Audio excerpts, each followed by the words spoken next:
Zero to hero episode 131 super car. Mohan Rao చెప్పినట్టు servant Kannayya భరత్కు villa చూపించడానికి తీసుకువెళ్లాడు. హేమంత్, అన్విత కలిసి వేరే వైపు నుంచి విల్లా చూస్తున్నారు. హేమంత్తో అన్విత, గర్ల్ ఫ్రెండ్గా సరే కాని మీ పెద్నాన్నగారు జయంత్ చిత్రల పెళ్లికి ఒప్పుకుంటారా? చిత్ర చాలా చిన్న కుటుంబం నుండొచ్చింది. ఇలాంటి కుటుంబంతో ఆ చిన్నింటి వాళ్లకి పెళ్లి కుదరడం ఇంపాసిబుల్ కదా అనంది. ఎవరన్నా వింటే ఏమనుకుంటారు అని ఆలోచిస్తూ హేమంత్, నువ్వంతగా ఆలోచించకు. జయంత్, చిత్ర వాళ్లకి ఏది మంచిదైతే అదే చేస్తారు. వాళ్ళిద్దరూ ఎప్పటినుంచో ప్రేమించుకుంటున్నారు. పెద్నాన్న వాళ్ళని ఖచ్చితంగా అర్థం చేసుకుంటారు అని చెప్పాడు. ప్రేమేముందిలే, మన పెద్ద పెద్ద కుటుంబాలలో మనకు నచ్చినట్టే అన్నీ జరగవు కదా. అన్నీ డబ్బులతోనే ముడిపడి ఉంటాయి. బిజినెస్కి ప్రాఫిట్ వస్తే మనం దేన్నైనా సాక్రిఫైస్ చేయాల్సిందే. మన ఇష్టాలతో సంబంధం ఉండదు. వాళ్లకు నచ్చినట్టే చేస్తారు. అవును, అర్థం చేసుకుంటారు అన్నావు. మరి నన్ను ఫ్రెండ్ అని ఎందుకు పరిచయం చేశావు అని అన్విత హేమంత్ చెవి తిప్పుతూ అడిగింది. సారీ అన్విత, నాకసలే సిగ్గు, అందుకే చెప్పలేదు అని ఆమె మాటని మాట్లాడకుండా ఆపేశాడు హేమంత్. భరత్ జయంత్ వాళ్ల విల్లా మొత్తం తిరిగి చుట్టూ చూస్తున్నాడు. అతనికి ఆ విల్లాలో చాలా విషయాలు బాగా నచ్చాయి. అందులో ఉన్న గార్డెన్లో పూల మొక్కలు చాలా ప్లాంట్గా పెట్టించారు. తన ఇంట్లో కూడా ఇలానే గార్డెన్ పెట్టించాలి అనుకున్నాడు భరత్. ఈ గార్డెన్తో పాటు చాలా జంతువులు ఇక్కడున్నాయి. కుందేళ్లు, జింకలు, లేడీలు, ఇలాంటి జంతువులే కాకుండా క్రూర మృగాలు కూడా ఉన్నాయి. ఉన్నట్టుండి వర్షం పడేలాగా క్లైమేట్ మారిపోయింది. సార్, వర్షం పడేలాగా ఉంది, ఇంక లోపలికి వెళ్ళిపోదాం అని భరత్తో వచ్చిన ధన్య చెప్పింది. సర్వెంట్ కన్నయ్య కూడా, అవును సార్, వర్షం పడేలాగా ఉంది అని అన్నాడు. సార్, ఇప్పుడు మనం విల్లాకి చాలా దూరం వచ్చేసాం. పక్కనే గుర్రాల నుంచే కొట్టం ఒకటుంది. వర్షం ఎంతోసేపు పడదు. వర్షం తగ్గగానే అక్కడికి వెళ్ళిపోదాం. అప్పటి వరకు అక్కడికి వెళ్దామా సార్? మీరు వర్షంలో తడిస్తే మోహన్ రావు గారు నన్ను చంపేస్తారు అని కన్నయ్య అన్నాడు. వర్షంలో తడవడం కంటే అక్కడికే వెళ్లటం బెటర్ అనుకున్నాడు భరత్. వెంటనే భరత్, ధన్య అక్కడికి వెళ్లారు. కాసేపటికి వర్షం తగ్గినట్టుగా అనిపించింది. సార్, వర్షం తగ్గిపోయింది, ఇంక మనం వెళ్ళిపోవచ్చు అని కన్నయ్య అన్నాడు. కాని ఇంతలోనే పెద్దగా ఉరిమి మళ్లీ వర్షం పెద్దదవడం ప్రారంభించింది. ఆ శబ్దానికి గుర్రాలన్నీ భయపడి గట్టిగా అరవడం మొదలుపెట్టాయి. ఇది ఇప్పట్లో తగ్గేటట్టు లేదు, పర్వాలేదు, ఇక్కడ వెయిట్ చేద్దాం అని భరత్ అన్నాడు. అయితే అక్కడున్న అన్ని గుర్రాల కంటే ఒక గుర్రం గట్టిగా అరుస్తూ ఉంది. ఎందుకు ఒక గుర్రం అంత గట్టిగా అరుస్తుంది అని భరత్ అడిగాడు. సార్, అది మోహన్ రావు గారికి ఇష్టమైన గుర్రం. అది మిగతా అన్ని గుర్రాలను భయపెడుతూ ఉంటుంది. అందుకే దాన్ని మిగతా గుర్రాల నుంచి దూరంగా వేరే చోట పెట్టాము. అయినా కూడా బాగా గోల చేస్తూ ఉంటుంది అని కన్నయ్య అన్నాడు. అవునా, నేను దాన్ని చూడొచ్చా అని భరత్ అడిగాడు. కన్నయ్య ముందుగా కొంచెం భయపడ్డాడు. కాని ఇంటికొచ్చిన అతిథికి వద్దు అని చెప్పలేక, సరే సార్, చూద్దురండి అని తీసుకువెళ్లాడు. మోహన్ రావు గారికి ఇదంటే చాలా ఇష్టం. దీనిని మంగోలియా నుంచి 3 కోట్లు పెట్టి తెప్పించారు. దీంతో చాలా జాగ్రత్తగా ఉండాలి, లేదంటే మనల్ని భయపెట్టేస్తుంది. మనం కోపంగా మాట్లాడినా లేదా దానిపైన అరిచినా దీనికి అస్సలు నచ్చదు, ఏదో ఒకటి చేస్తుంది అని కన్నయ్య ముందుగానే జాగ్రత్తలు చెప్పడం మొదలుపెట్టాడు. దీని పేరు అలెగ్జాండర్. ఇక్కడ పనిచేసే చాలా మందిని ఏడిపిస్తూ ఉంటుంది అని చెప్పాడు. భరత్ విండోలో నుంచి ఆ గుర్రాన్ని చూశాడు. ఆ గుర్రం ఎంతో అందంగా రెడ్ కలర్లో ఉంది. రెడ్ కలర్ గుర్రాలు చాలా అరుదవటంతో దాన్నే చూస్తూ ఉన్నాడు భరత్. ఏవో పురాణాల్లో చెప్పినట్టుగా ఉంది ఆ గుర్రం. భరత్కి ఆ గుర్రం చాలా బాగా నచ్చింది. అతనికి కూడా గుర్రం చూసి దగ్గరకు వచ్చి అది సగం నమిలిన గడ్డిని తన మీద ఊసింది. ఇది చూసి కన్నయ్య కంగారు పడిపోతూ కోపంగా గుర్రం వైపు చూస్తూ, ఇంటికొచ్చిన వాళ్లతో ఇలానా ప్రవర్తించేది అని అరిచాడు. దాంతో అలెగ్జాండర్కి బాగా కోపమొచ్చి కన్నయ్య వైపు తల తిప్పి గట్టిగా అరిచి అతని మీద కూడా గడ్డిని ఊసింది. వెంటనే ధన్య వచ్చి భరత్ మీద పడ్డ చెత్తని తుడవడం ప్రారంభించింది. క్షమించండి సార్, దానికి బాగా పొగరు అని కన్నయ్య చెప్పాడు. భరత్ నవ్వుతూ పర్వాలేదు అని అన్నాడు. ఈలోపు వాళ్లకి కారు శబ్దం వినిపించింది. భరత్ ఇంకా ఇంతసేపు రాలేదు, వర్షంలో తడిచిపోతాడేమోనని ఆలోచిస్తూ ఇక్కడే ఉండుంటాడు అని వెతుక్కుంటూ వచ్చాడు జయంత్. కారాపి బయటకు దిగిన జయంత్కు భరత్ని కన్నయ్యని చూసేసరికి విషయం అర్థమైంది. Bharat bro, so sorry. Alexander ఒక పొగరు పట్టిన గుర్రం. అది నన్ను కూడా చాలా ఏడిపించింది. కొంతమంది సర్వెంట్స్నైతే కాల్తో తన్నింది. ఇది మా నాన్నకి చాలా ఇష్టం, ఎందుకంటే చాలా హార్స్ రైడింగ్స్లో ఇది గెలిచింది. దీనివల్ల మాకు చాలా డబ్బొచ్చింది. అందుకే దీన్ని ఉండనిచ్చాను, లేదంటే దీన్ని అమ్మేసేవాణ్ణి అని చెప్పాడు. అని భరత్ నవ్వేశాడు. సరే బ్రో, ఇక్కడ అంత బాలేదు, మన ఇంటికి వెళ్ళిపోదాం పదా అని అన్నాడు జయంత్. సరే వెళ్దాం పదా అని చెప్పి భరత్ కారులో కూర్చున్నాడు. వర్షం ఉండే కొద్దీ ఇంకా ఇంకా పెరిగింది. అంత వర్షం పడుతుందని ఎవ్వరూ అనుకోలేదు. పైగా రేపు పార్టీ ఉంది. ఇలాంటి టైంలో ఇంత వర్షం వస్తుందని ఎవ్వరూ ఊహించలేరు. ఒక అరగంటలో భరత్ వాళ్ళు ఇంటికి చేరుకున్నారు. ఇంటికి వెళ్లేసరికి సర్వెంట్స్ అందరూ ఆ భవనంలోని తలుపులు కిటికీలు మోయడానికి అటూ ఇటూ పరిగెడుతున్నారు. తొందరగా తగ్గిపోతుంది అనుకుంటే ఇంతగా వర్షం పడుతుందేంటి అని కన్నయ్య మనసులో ఆందోళన పడ్డాడు. వెళ్లి బట్టలు మార్చుకుని ఇంక రెస్ట్ తీసుకోండి అని జయంత్, భరత్, హేమంత్ వాళ్లతో అన్నాడు. ఇంత వర్షం పడుతుంది, రేపు పార్టీ ఎలా జరుగుతుందో అని అన్విత హేమంత్తో అంటుంది. ఎంత వర్షం పడినా ఏముంది, పార్టీ లోపలే జరుగుతుంది కాబట్టి ఎలాంటి ఇబ్బంది ఉండదు. నీకు మా పెద్నాన్న గురించి తెలీదులే, ఆ టైంకి అన్నీ సెట్ చేస్తాడు అని హేమంత్ అన్నాడు. వర్షం బాగా పడితే బావుండు, అప్పుడు నేను ఎక్కువ మంది జనాలను చూసే అవసరం ఉండదు. నాకిలాంటి గ్రాండ్గా జరిగే ఈవెంట్స్ అంటే ఇష్టం ఉండదు. మా నాన్న కోసం తప్పడం లేదు. నేను ఒక్కడే కొడుకును కదా, మా నాన్న కోసం వచ్చిన వాళ్ళందర్నీ నేనే పలకరించాలి. ఈ పార్టీ బాగా జరుగుతుందో లేదో అంతా నేనే చూసుకోవాలి అని జయంత్ అన్నాడు. అంతా మంచిగా జరుగుతుంది, నువ్వేం కంగారు పడుకు, మేం కూడా ఉన్నాగా అని హేమంత్ జయంత్కి ధైర్యం చెప్పాడు. సరే, ఇంక మీరు వెళ్ళి రెస్ట్ తీసుకోండి అని అందర్నీ ఎవరి గదికి వాళ్ళని పంపించేశాడు జయంత్. భరత్ స్నానం చేసి బట్టలు మార్చుకుని బయటకొచ్చేసరికి హేమంత్, అన్విత అతని కోసం వెయిట్ చేస్తూ ఉన్నారు. ఏంటి మీ ఇద్దరూ ఈ టైంలో ఇక్కడికొచ్చారు? లవ్ బర్డ్స్ బిజీగా ఉండాలి కదా, మరేమైంది అని భరత్ అడిగాడు. ఆ మాట విని హేమంత్, అన్విత ఇద్దరూ సిగ్గుపడ్డం మొదలుపెట్టారు. కాని కాసేపటికి హేమంత్, బ్రో చాలా బోర్ కొడుతుంది, కాసేపు కార్డ్స్ ఆడుకుందాం బ్రో, అందుకే వచ్చాం అని అడిగాడు. సరే పదండి ఆడుకుందాం అని అన్నాడు భరత్. ఆడిన అన్ని ఆటల్లో భరత్తే గెలిచాడు. అప్పటికే అన్విత, హేమంత్ చాలా డబ్బులు పోగొట్టుకున్నారు. అన్నిట్లో నువ్వే గెలిస్తే ఎలాగ బ్రో, ఇప్పుడు ఓడిపోయి నాకు బోర్ కొడుతుంది అని హేమంత్ అన్నాడు. ఇంకా చెస్ ఆడదాం పదా, ఇది ఇంకా నా వల్ల కాదులే అని హేమంత్ అన్నాడు.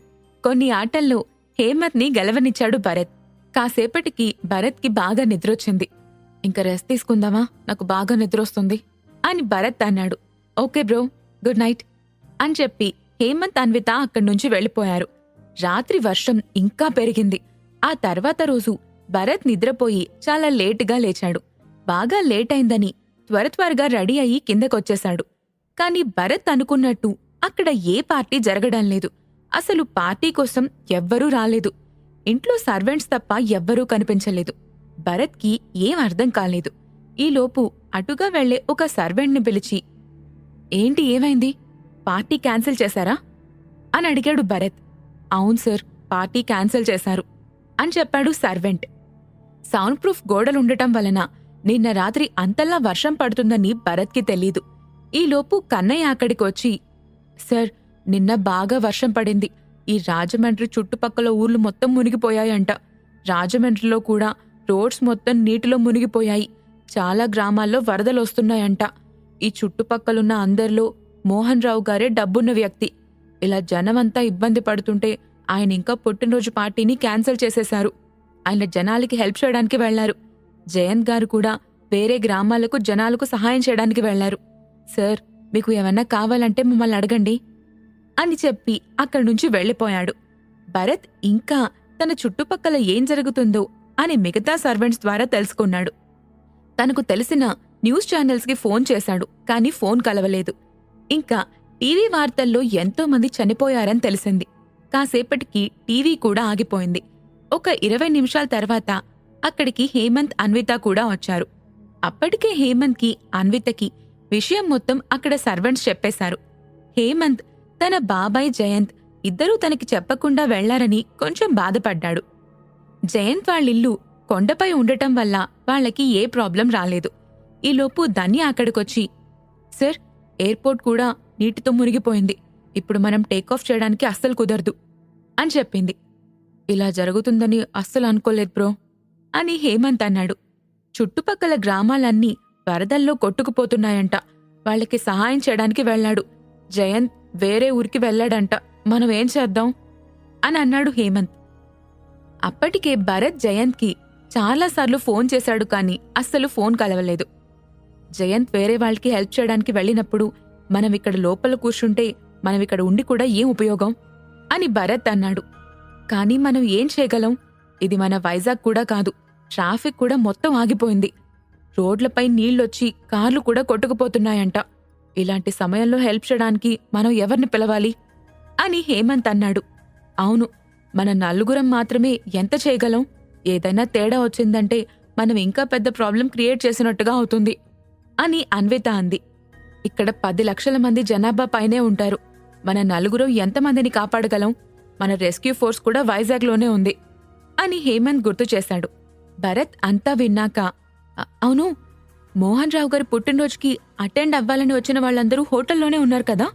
ఈ పరిస్థితుల్లో వాళ్ళు కూడా అక్కడే ఇరుక్కుపోయి ఉంటారు. అందులో ఎక్కువ మంది సినిమా వాళ్లే కదా అని అన్నాడు. కానీ వాళ్లను మనం ఎలా కాంటాక్ట్ అవ్వాలి? అయినా వాళ్లతో మనం ఇప్పుడు ఏం చేయగలం అని హేమంత్ అన్నాడు. మన నలుగురం కాదు, మనతో ఇంకో 100 మంది వచ్చినా సరే ఈ ప్రపంచంలో ఉన్న వాళ్ళందర్నీ మనం కాపాడలేం. కానీ ఎంతో కొంతమందికి మనం సహాయం చేయొచ్చు. కొంచెం ఆలోచించి ముందడుగు వేస్తే మనం ఎవ్వరికైనా సహాయం చేయొచ్చు అని భరత్ అన్నాడు. ఇప్పుడు ఇక్కడున్న స్టార్స్ అందరూ వాళ్ళు వర్షం వలన ఇక్కడ చిక్కుకుపోయారని వాళ్ళ ఫ్యాన్స్కి తెలిస్తే, వాళ్ళ ఫ్యాన్స్ని హెల్ప్ చేయమని ఎంకరేజ్ చేస్తే ఫ్యాన్స్ తప్పకుండా హెల్ప్ చేస్తారు. అలాగే ఆ యాక్టర్స్ చేత మిగతా వాళ్ళకి హెల్ప్ చేయండి అని చెప్పేస్తే ఎంతో మందికి మంచి జరుగుతుంది అని భరత్ ఐడియా ఇచ్చాడు. కానీ వాళ్ళు మనం చెప్తే వింటారా? వాళ్ళకి ఏ ప్రాఫిట్ లేకుండా ఈ పని ఎందుకు చేస్తారు అని హేమంత్ అన్నాడు. వాళ్లతో ఈ పని చేయించాలంటే ముందు మనం మోహన్ రావు గారు ఎక్కడున్నారో తెలుసుకోవాలి. ఆయన మాట వీళ్ళు కాదనలేరు అని భరత్ అన్నాడు. అవును బ్రో, ఇది చాలా మంచి ఐడియా. కానీ మా పెద్దనాన్నగారు ఎక్కడున్నారో మనకిప్పుడు ఎలా తెలుస్తుంది అని హేమంత్ అన్నాడు. నా కార్లో బయటకు వెళ్లి వెతికొస్తాను అని చెప్పాడు భరత్. బ్రో, ఇంత వర్షంలో ఈ వరద నీళ్లలో కారు అస్సలు వెళ్లటం లేదు. నువ్వు అనవసరంగా రిస్క్ తీసుకోకు. ఇది అస్సలు మంచిది కాదు అని హేమంత్ అన్నాడు. సార్, మిమ్మల్ని లోపల నుంచి బయటకు వెళ్లనివ్వద్దని అయ్యగారు చెప్పారు. మీరు బయటికి వెళ్లారని తెలిస్తే నన్ను చంపేస్తారు అని కన్నయ్య అన్నాడు. మోహన్ రావు గారు ఎక్కడున్నారో చెప్పండి, మీకు తెలిసే ఉంటుంది. ఇలాంటి సమయంలో ఆయన ఎక్కడుంటారు అని భరత్ కన్నయ్యని అడిగాడు. కన్నయ్య ఏం మాట్లాడకపోయేసరికి, హేమంత్, నీకు తెలిసిందే కదా నా కార్ గురించి. ఎలాంటి కండిషన్లో అయినా సరే అది చాలా జాగ్రత్తగా తీసుకుని వెళ్తుంది. ఇంత పెద్ద వయసులో కూడా పెద్దాయన సహాయం చేయడానికి భయపడకుండా వెళ్లాడు. మనం ఎందుకు భయపడాలి అని భరత్ అన్నాడు. కన్నయ్య కార్ గురించి విన్నాక కొంచెం ధైర్యంతో మోహన్ రావు గారు సిటీ మున్సిపల్ ఆఫీస్లో ఉంటాడు అని చెప్పాడు. చెప్పగానే భరత్ అక్కడకు వెంటనే బయలుదేరాడు. కాసేపటికి మున్సిపల్ ఆఫీస్ దగ్గరకు వెళ్లాడు భరత్. వెంటనే మోహన్ రావు గారిని కలవడానికి వెళ్లాడు. సార్, మిమ్మల్ని కలవడానికి భరత్ ఇక్కడికొచ్చాడు అని అక్కడ తనతో ఉన్న సర్వెంట్ ఒకరు మోహన్ రావు గారితో చెప్పారు. ఇది విని మోహన్ రావు చాలా షాక్ అయ్యాడు. వెంటనే భరత్ను కలిసి, సిటీ అంతా సముద్రంలాగా అయిపోతే ఎలా వచ్చావయ్యా ఇంత దూరం? మా ఇంట్లో అన్నీ ఉన్నాయి, కానీ ఒక్క బోటు మాత్రం లేదు. ఈ నీటిలో నువ్వు ఎలా రాగలిగావు అని అడిగాడు మోహన్ రావు. సార్, నా దగ్గర నీటిలో కూడా వెళ్లగలిగే కారుంది అని చెప్పాడు భరత్. ఇంతకీ ఈ టైంలో నువ్వెందుకొచ్చావు? నేనే వచ్చేసావాణ్ణి కదా అని మోహన్ రావు అన్నాడు. రావుగారు, నా దగ్గర ఒక మంచి ఐడియా ఉంది. ఈ విషయం మీతో చెప్పాలనే ఇక్కడికొచ్చాను అని అన్నాడు భరత్. ఏంటో చెప్పు భరత్ అని అన్నాడు మోహన్ రావు. భరత్ మోహన్ రావు దగ్గరకు వెళ్లి చెప్పిన ఐడియా మోహన్ రావుకు నచ్చుతుందా? మోహన్ రావు సినిమా యాక్టర్స్తో ఏమైనా మాట్లాడతాడా? ఈ విషయాలన్నీ తెలుసుకోవాలంటే తర్వాత ఎపిసోడ్ వినాల్సిందే. Episode 132 idea. భరత్ రాజమండ్రిలో ఉన్నవారికి సహాయం చేయడానికి ఒక ఐడియా మోహన్ రావుకు చెప్పడం ప్రారంభించాడు. మోహన్ రావు గారు, మీ పుట్టినరోజుకి అటెండ్ అవ్వాలని చాలా మంది సినిమా యాక్టర్స్ వచ్చి అక్కడ హోటల్లో ఉన్నారు కదా. ఈ సినీ నటులు ఎంతో కొంత చారిటీ ఇచ్చి వాళ్ల ఫ్యాన్స్కి కూడా జనాలకి హెల్ప్ చేయండి అని అడిగితే వాళ్ల ఫ్యాన్స్ ఎంతో కొంత సహాయం చేస్తారు. ఇలా చేయమని మీరు చెప్తే వాళ్ళు వింటారు అని అన్నాడు. భరత్, నువ్వు కూడా సినిమా వాళ్ల గురించి తెలుసుకునే ఉంటావు. అందరూ పైకి మంచి మనుషుల్లా కనిపించినా వాళ్ళకి ఏ బెనిఫిట్ లేకుండా ఒక్క పని కూడా చేయరు అని మోహన్ రావు అన్నాడు. సరే అని అందులో కొంతమంది అయినా చేసేవాళ్ళుంటారు కదా, మీరొకసారి చెప్పి చూడండి అని అన్నాడు భరత్. ఇప్పుడు వాళ్ళు డబ్బులు అడిగితే ఇస్తారంటావా అని అన్నాడు మోహన్ రావు. మీ పుట్టినరోజు కోసం గిఫ్ట్లు చాలా మంది తీసుకునొచ్చే ఉంటారు. వాటిని డబ్బు రూపంలోకి మార్చి జనానికి సహాయం చేయమని అడగండి అని భరత్ అన్నాడు. కాని మోహన్ రావుకి ఇది జరుగుతుంది అని నమ్మకం రాలేదు. ఈ గందరగోళంలో అసలు విషయం మర్చిపోయాను. నేను మీకు పుట్టినరోజు గిఫ్ట్గా ఒకటివ్వాలని తీసుకొచ్చాను అని అన్నాడు భరత్. వెంటనే తను తీసుకొచ్చిన గిఫ్ట్ని బయటికి తీశాడు. జేడ్ క్యాబేజ్ని చూసి కళ్ళు తిరిగినంత పనైంది మోహన్ రావుకి. పచ్చరంగు రాళ్లంటే చాలా ఇష్టం కాబట్టి చూడగానే అది జేడ్ క్యాబేజ్ అని గుర్తుపట్టి ఆయన కంట్లో నుంచి నీళ్లొచ్చాయి. ఇంత విలువైన వస్తువును తనకు గిఫ్ట్గా ఇవ్వడం నమ్మలేకపోయాడు. ఇది చాలా బావుంది అని కంటి వెంట నీరు తుడుచుకుంటూ చెప్పాడు. అంకుల్, దీన్ని మీకోసమే నేను చేయించాను. కానీ ఇలాంటి సమయంలో నేను దీన్ని జనం కోసం ఉపయోగించుకోవాలి అనుకుంటున్నాను. మీరు దీన్ని తప్పుగా అనుకోవద్దు. నా దగ్గర ఒక ఐడియా ఉంది అని మోహన్ రావుతో మాట్లాడాడు భరత్. భరత్, నువ్వు నిజంగా ఇంతలా చెప్పాలా? నీ ఐడియా ఏంటో చెప్పు అని అన్నాడు మోహన్ రావు. అంకుల్, ఎవరైతే ఎక్కువ డబ్బులు జనానికి సహాయం చేస్తారో వాళ్ళు ఈ జేడ్ క్యాబేజ్ని పొందవచ్చు అని చెప్తాం. సహాయం చేయడం వల్ల మాకు తిరిగొస్తుందేమోనని ఆలోచించేవాళ్లు దీన్ని చూసి డబ్బులిస్తారు అని అన్నాడు. మోహన్ రావు 2 నిమిషాలు కళ్ళు మూసుకుని ఆలోచించి, సరే బాబు, నువ్వు చెప్పినట్టే చేద్దాం అని ఒప్పుకున్నాడు. ఎవరు ఎక్కువ డబ్బులిస్తారో వాళ్లకు మాత్రమే ఈ విలువైన జేడ్ క్యాబేజ్ దొరుకుతుంది. మిగతా వాళ్లకి ఏమీ రాదు. ఈ మాత్రం ఆలోచించకుండా ఎవ్వరూ ఉండరు. అయినా కూడా సినీ తారలని ఒప్పించి డబ్బు సహాయం చేయించే బాధ్యత మాత్రం ఇప్పుడు మోహన్ రావుపై ఉంది. వయసులో పెద్దవాడు, అనుభవం కలిగినవాడు కనుక ఇది ఆయన బాగా చేయగలడు అని భరత్ గట్టిగా నమ్మాడు. దీనివల్ల సామాన్యులు కూడా వాళ్ల దగ్గరున్న ఎంతో కొంత డబ్బుని సహాయంగా పంపిస్తారు. అప్పుడు మనం చాలా మందికి సహాయం చేయొచ్చు అని భరత్ అన్నాడు. అంకుల్, మీరు చాలా మంచివాళ్లు. మీరు ఎంతమందికి సహాయం చేస్తున్నారు? మిమ్మల్ని చూసి నేనెంతో నేర్చుకోవాలి అని భరత్ వెళ్లే ముందు ఆయనతో అన్నాడు. బాబూ, ఆ మాట నేననాలి. ఇక్కడ జనంతో నీకు ఏ సంబంధం లేకపోయినా వాళ్లకి సహాయం చెయ్యాలి అనుకుంటున్నావు. నీ నుంచి నేను నేర్చుకోవాలి అని మోహన్ రావు అన్నాడు. ఇంకో విషయం అంకుల్, ఈ జేడ్ క్యాబేజ్ని నేను మీకు ఇచ్చారని ఎవ్వరికీ తెలియకూడదు. ఇది మీదనే అందరితో చెప్పండి అని భరత్ చెప్పాడు. అదేంటి బాబు అలా అంటావు? ఇదంతా నీ వల్ల జరిగిందని జనానికి తెలియాలి. నా పేరెలా చెప్పుకోమంటావు? జనం నుంచి వచ్చే బ్లెస్సింగ్స్ అన్నీ నీకే దక్కాలి అని అన్నాడు మోహన్ రావు. అంకుల్, నేనెవ్వరికీ తెలియకుండా ఉండాలి. ఇప్పుడు ఇది నాదే అని అందరికీ తెలిస్తే నా పేరు అనవసరంగా చర్చలోకి లాగుతారు. నేను ప్రస్తుతం ఉన్న పరిస్థితుల్లో నాకిది మంచిది కాదు. నేనిది మీకు గిఫ్ట్గా ఇచ్చేశాను అని అనుకోండి. ఇది మీదే అని చెప్పండి అని అన్నాడు. చేసేదేమీ లేక భరత్ చెప్పిందానికి మోహన్ రావు ఒప్పుకున్నాడు. ఇంతకీ జయంత్ ఎక్కడున్నాడు అంకుల్ అని భరత్ అడిగాడు. వాడు అల్లవాడ గ్రామానికి వెళ్లాడు. అక్కడ పరిస్థితి అస్సలు బాగలేదు అని మోహన్ రావు చెప్పాడు. ఇక అక్కడ్నుంచి బయలుదేరి భరత్ మళ్లీ విల్లాకొచ్చేశాడు. భరత్ కోసం ఎదురుచూస్తున్న హేమంత్, బ్రో, ఇంకా జయంత్ అసలు మనకి కాంటాక్ట్లోకి రాలేదు. జయంత్ ఎక్కడున్నాడో నాకస్సలు అర్థం కావడం లేదు అని కంగారు పడుతూ చెప్పాడు. సరే, ముందు మనం బయలుదేరదాం పదండి. జయంత్ ఇప్పుడు అల్లవాడ అనే గ్రామంలో ఉన్నాడు. అక్కడ పరిస్థితి చాలా దారుణంగా ఉందంట, వాళ్ళ నాన్నగారు చెప్పారు. ఎలా ఉన్నాడో అక్కడికి వెళ్తే తెలిసిపోతుంది కదా అని అన్నాడు భరత్. సరే బ్రో అని వెంటనే అందరూ రెడీ అయి బయలుదేరి కారులో కూర్చున్నారు. కొండ ప్రాంతాలలో లోయలో ఉన్న ఈ అల్లవాడ గ్రామం వర్షం వలన బాగా ఎఫెక్ట్ అయింది. వర్షం పడటం వల్ల వరదలు బాగా వచ్చి చిన్న చిన్న ఇళ్లన్నీ కూలిపోయాయి. జయంత్ ముందు ఆ వరద నుంచి జనాన్ని బయటకు తీసుకురావాల్సిన బాధ్యత తీసుకున్నాడు. జయంత్ తనతో పాటు వాళ్ళందరికీ టెంట్లు, ఫుడ్ కావలసినవి కొని తీసుకెళ్లాడు. భరత్ వాళ్లు అరగంట సేపు ట్రావెల్ చేశాక అల్లవాడ ఊరికి వెళ్లాల్సిన దారి ఒక బ్రిడ్జ్ పైనుంచి ఉంది. ఆ బ్రిడ్జ్ కట్టి చాలా కాలం అవుతున్నందువలన కింద ఉన్న వరద నీటికి అది తెగిపోయింది. ఇప్పుడు భరత్ వాళ్లు లోపలికి వెళ్లడానికి దారి లేదు. ఆ ఊర్లోకి వెళ్లాలి అంటే ఇది మాత్రమే దారి. ఇదిలా తెగిపోతే జయంత్ లోపలికి ఎలా వెళ్ళుంటాడు అని అన్విత అడిగింది. మేబీ జయంత్ ఊర్లోకి వెళ్లిన తర్వాత ఇది జరుగుండొచ్చు. అని భరత్ అన్నాడు. భరత్ వాళ్ళు ఊర్లోకి వెళ్ళాలి అన్నా, ఊర్నుంచి వేరే ఊరికి ఇక్కడ జనాన్ని తరలించాలి అన్నా ఈ రోడ్డుని అర్జెంటుగా బాగుచేయాలి. అక్కడ జనానికి సహాయం చేయడానికొచ్చిన పోలీస్ ఫోర్స్ భరత్ కార్ని చూసి ఆపేశారు. ఈ ఊర్లోకి వెళ్లడం చాలా కష్టం. ఇక్కడ బ్రిడ్జ్ తెగిపోయింది. లోపలికి వెళ్తే బయటకు వస్తారో లేదో కూడా తెలీదు అని ఒక పోలీస్ భరత్తో అన్నాడు. సార్, లోపల మాకు కావలసిన వాళ్ళున్నారు. మేం వాళ్ళని కాపాడి తీరాలి. లోపలికి వెళ్లడానికి ఏదన్నా దారుంటే చెప్పండి అని అడిగాడు భరత్. మీరు ఎలాగో లోపలికి వెళ్తాను అంటున్నారు కాబట్టి మీ కార్లో ఈ ఫస్ట్ ఎయిడ్ మెడిసిన్స్ ని తీసుకెళ్తారా? మా దగ్గర ఇంకో వెహికల్ లేదు వీటిని తీసుకెళ్లడానికి అని ఆ పోలీస్ భరత్ని అడిగాడు. ముందిక్కడి నుంచి దారి చూపించండి సార్, తీసుకెళ్తాను అని చెప్పాడు భరత్. అక్కడొస్తున్న వరద పక్క నుంచి ఒక దారుంది.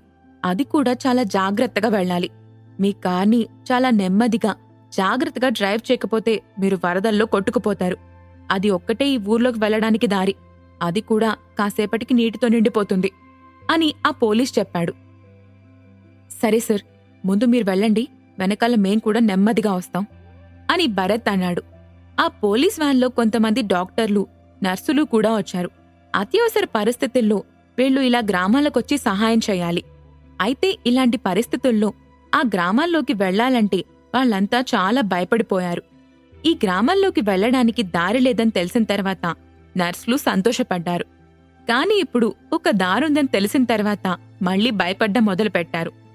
అక్కడున్న నర్సులు డాక్టర్ దగ్గరకు వెళ్లి, సార్, మాకు లోపలికి వెళ్లాలంటే చాలా భయం వేస్తుంది అని ఆ డాక్టర్తో చెప్తూ ఉన్నారు. ఈలోపు ఆ రోడ్డు మీద నుంచి అవతల వైపుకు జాగ్రత్తగా వెళ్లిన భరత్ కార్ని చూసి ఈ నర్సులందరూ షాక్ అయిపోయారు. రోడ్డు దాటి కొంచెం దూరం వెళ్ళాక ఒక ఊరిలో భరత్ కార్లో ఉన్న మెడిసిన్స్ మొత్తం బయటకు దించాడు. ఆ మెడిసిన్స్ తో పాటు వచ్చిన ఒక డాక్టర్ కూడా బయటకు దిగాడు. ఆ డాక్టర్ భరత్ దగ్గరకు వెళ్లి, చాలా థ్యాంక్స్ సార్, చాలా సహాయం చేశారు అని అన్నాడు. వాళ్ళ డాక్టర్ ఆ కారు ఓనర్తో మాట్లాడడం చూసి ఆ నర్సులందరూ గుసగుసలాడుకోవడం మొదలుపెట్టారు. ఆ కారు దగ్గర 50 లక్షలుంటుంది. అంటే ఆయన చాలా చాలా డబ్బున్నోడు అని మాట్లాడుతూ ఉన్నారు.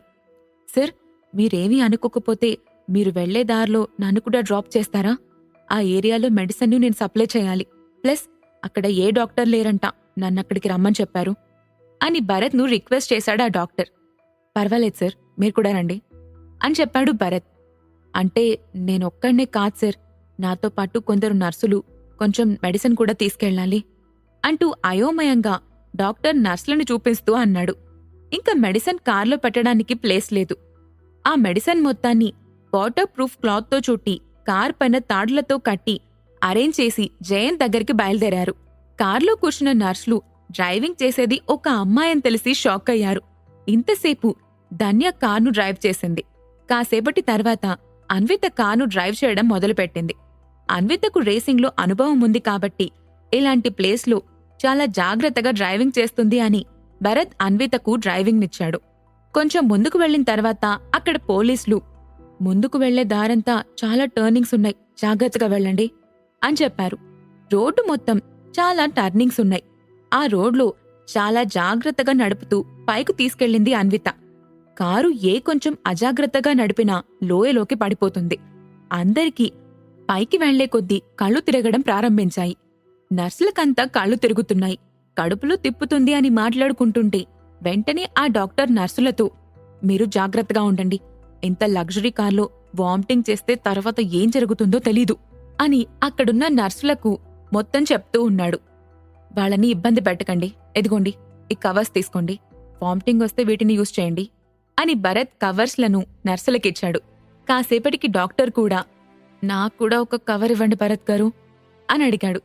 ఇంకాసేపటికి హేమంత్ కూడా, బ్రో నాక్కూడా ఒక కవర్ ఇవ్వవా ప్లీజ్ అని అడిగాడు. ఒక అరగంట సేపు అలా నెమ్మదిగా ట్రావెల్ చేశాక అల్లవాడ గ్రామానికి రీచ్ అయ్యారు భరత్ వాళ్ళు. అందరూ వామిటింగ్ చేయడం వల్ల కార్ అంతా స్మెల్ వస్తుంది. కార్ ఆపిన వెంటనే అందరూ కార్లో నుంచి బయటకు దిగేశారు. కార్ని మొత్తం క్లీన్ చేశారు అక్కడున్న నర్సులు.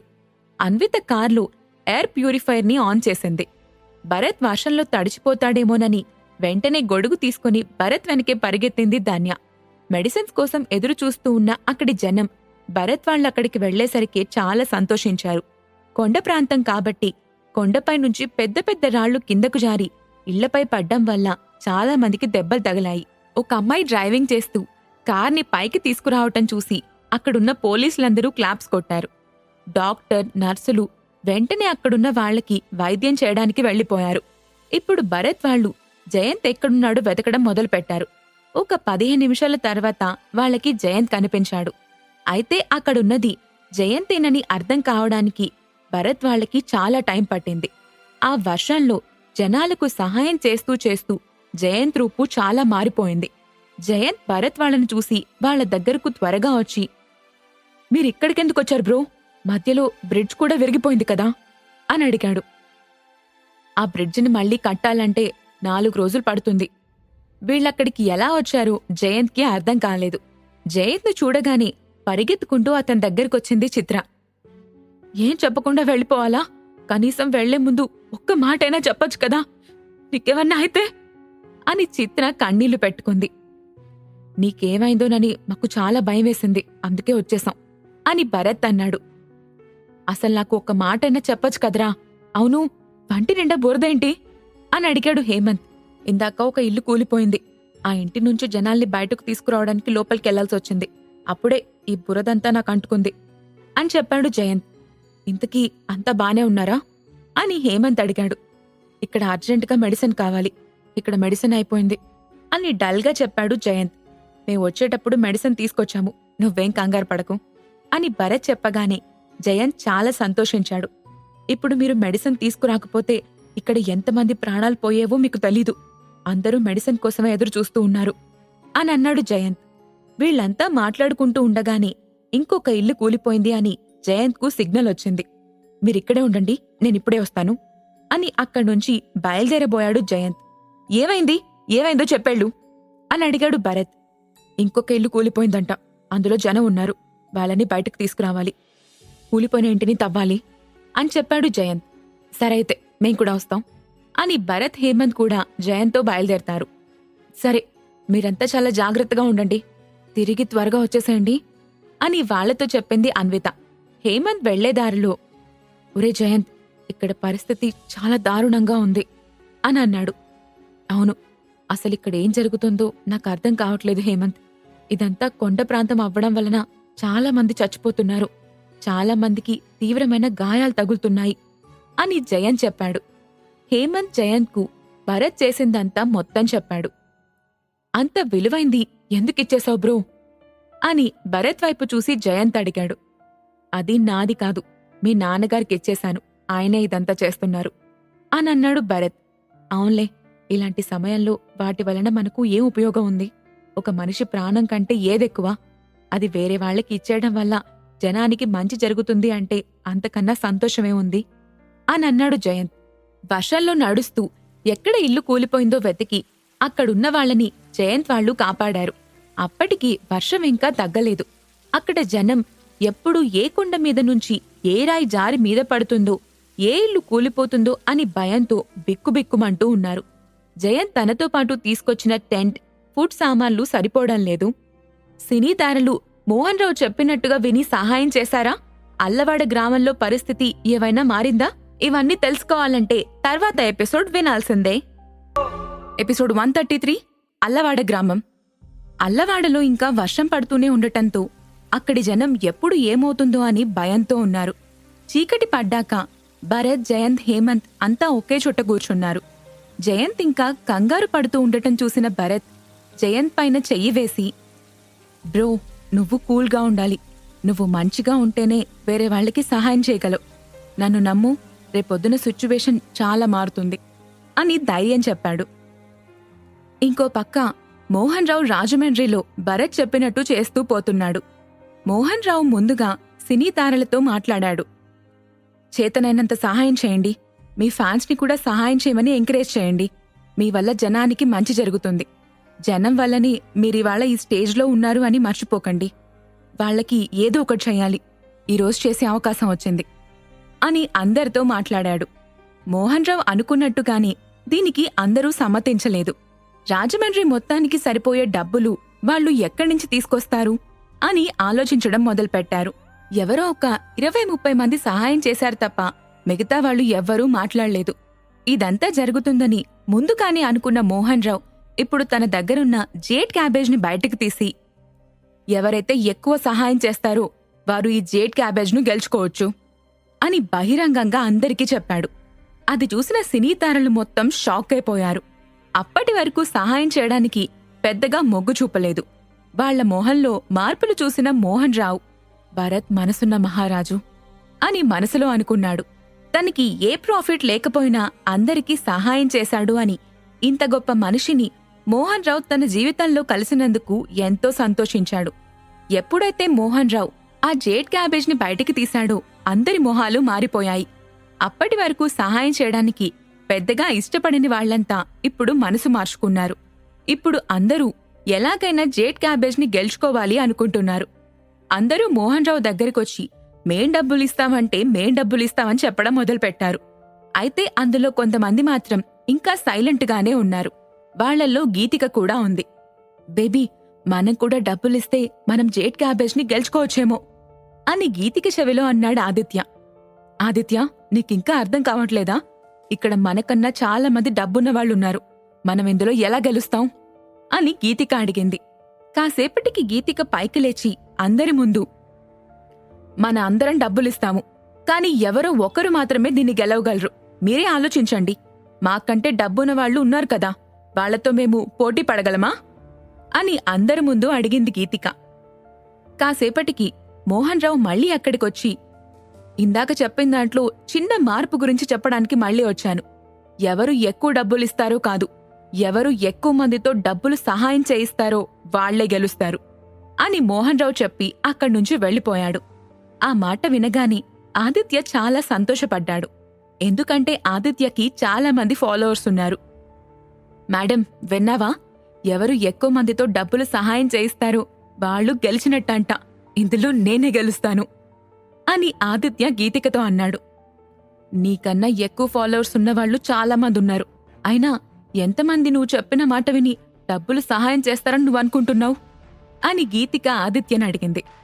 అదంతా నాకు తెలియదు, కానీ ముందైతే నేను ప్రయత్నిస్తాను అని తన ఇన్స్టాగ్రామ్ అకౌంట్ ఓపెన్ చేశాడు ఆదిత్య. ఇన్స్టాగ్రామ్లో ఆదిత్యకి 5 మిలియన్ల ఫాలోవర్స్ ఉన్నారు. అయినా కాని అది ఇన్స్టాగ్రామ్ కాబట్టి అందులో ఫేక్ అకౌంట్లు ఎన్నున్నాయో ఎవ్వరికీ తెలియదు. మోహన్ రావు ఈ మాట చెప్పాక చాలా మంది సహాయపడ్డానికి ముందుకొచ్చారు. ఎక్కువ మంది జేడ్ క్యాబేజ్ కోసం ఇదంతా చేస్తుంటే, కొందరు మాత్రం జనానికి మంచి జరిగితే చాలు అని అనుకున్నారు. మోహన్ రావు ఇప్పుడు ఎవరు ఏ ఉద్దేశంతో సహాయం చేస్తున్నారు అనే విషయాన్ని పెద్దగా పట్టించుకోలేదు. ఎందుకంటే ఇప్పుడు కావలసిందల్లా డబ్బు. అది ఎలా వచ్చినా పర్వాలేదు అని అనుకున్నాడు. ఆయన ఇంకా అక్కడ్నుంచి వెళ్లిపోయిన తర్వాత అక్కడున్న యాక్టర్స్ అందరూ ఎవరి రూంలోకి వాళ్లు వెళ్లిపోయారు. అప్పటికి సిగ్నల్స్ రావటంతో అందరూ వాళ్ల సోషల్ మీడియా అకౌంట్స్లో మాట్లాడడం మొదలుపెట్టారు. కొంతమంది వీడియోలు తీసి పెట్టారు. ఆదిత్య కూడా చిన్న చిన్న వీడియోలు తీసి అప్లోడ్ చేయడం మొదలుపెట్టాడు. అందరూ బాగా నటన వచ్చిన వాళ్లు కాబట్టి జనంపై ప్రేమున్నట్టు నటిస్తూ మాట్లాడడం మొదలుపెట్టారు. కొంతమంది ఏడుస్తూ కూడా వీడియోలు చేసి అప్లోడ్ చేశారు. దేశం మొత్తం ఈ వీడియోలు సెన్సేషన్గా మారిపోయాయి. రాజమండ్రిలో నీటి మట్టం పెరుగుతూనే ఉంది. అక్కడ ప్రజలు పడే కష్టాలను గురించి సినీ తారలందరూ మాట్లాడడం మొదలుపెట్టారు. కొందరు బయటికి వెళ్లి జనంతో కలిసి, కొందరు ఆన్లైన్లో ఇంటర్వ్యూలిచ్చారు. వీటన్నింటి వల్ల రాజమండ్రిలో ఇబ్బంది పడే వాళ్లకి చాలా మంచి జరిగింది. Save fellows humans, save Rajahmundry అని ఇంటర్నెట్ మొత్తం దద్దరిల్లిపోయింది. ఎంతో మంది సహాయం చేయటం మొదలుపెట్టారు. కొంతమంది ముందుకొచ్చి సహాయ చర్యల్లో కూడా పాల్గొన్నారు. యూత్ అంతా ఫ్యాన్స్ అసోసియేషన్లుగా మారి అవసరంలో ఉన్నవారికి సహాయం చేయడం, రోడ్స్ క్లీన్ చేయడం లాంటి పనులు చేస్తూ ఉన్నారు. భరత్ చెప్పిన ఐడియా బాగా వర్కౌట్ అవుతుందని అల్లవాడలో ఉన్న భరత్కి తెలీదు. భరత్ అల్లవాడలో జయంత్, హేమంత్తో కలిసి కూలిపోయిన ఇళ్లలో నుంచి జనాన్ని కాపాడుతూ ఉన్నాడు. అయితే అల్లవాడలో పరిస్థితి ఏం మారలేదు. సహాయక చర్యలు చేయడానికి సరిపడే అంత ఫోర్స్ లేదు. జయంత్ తీసుకొచ్చిన ఫోర్స్ వేరే వేరే ఊర్లకు కూడా వెళ్లటం వల్ల అక్కడ ఉన్నవాళ్లు సరిపోలేదు. ధన్య, చిత్ర, అన్విత కూడా హాస్పిటల్లో చేరిన వాళ్లకి సహాయం చేస్తూ నర్సులకి, డాక్టర్లకి అందుబాటులో ఉన్నారు. ఇంతలో ఒక ఇల్లు కూలిపోయింది. అందులో 4 జయంత్ వాళ్లకు తెలిసింది.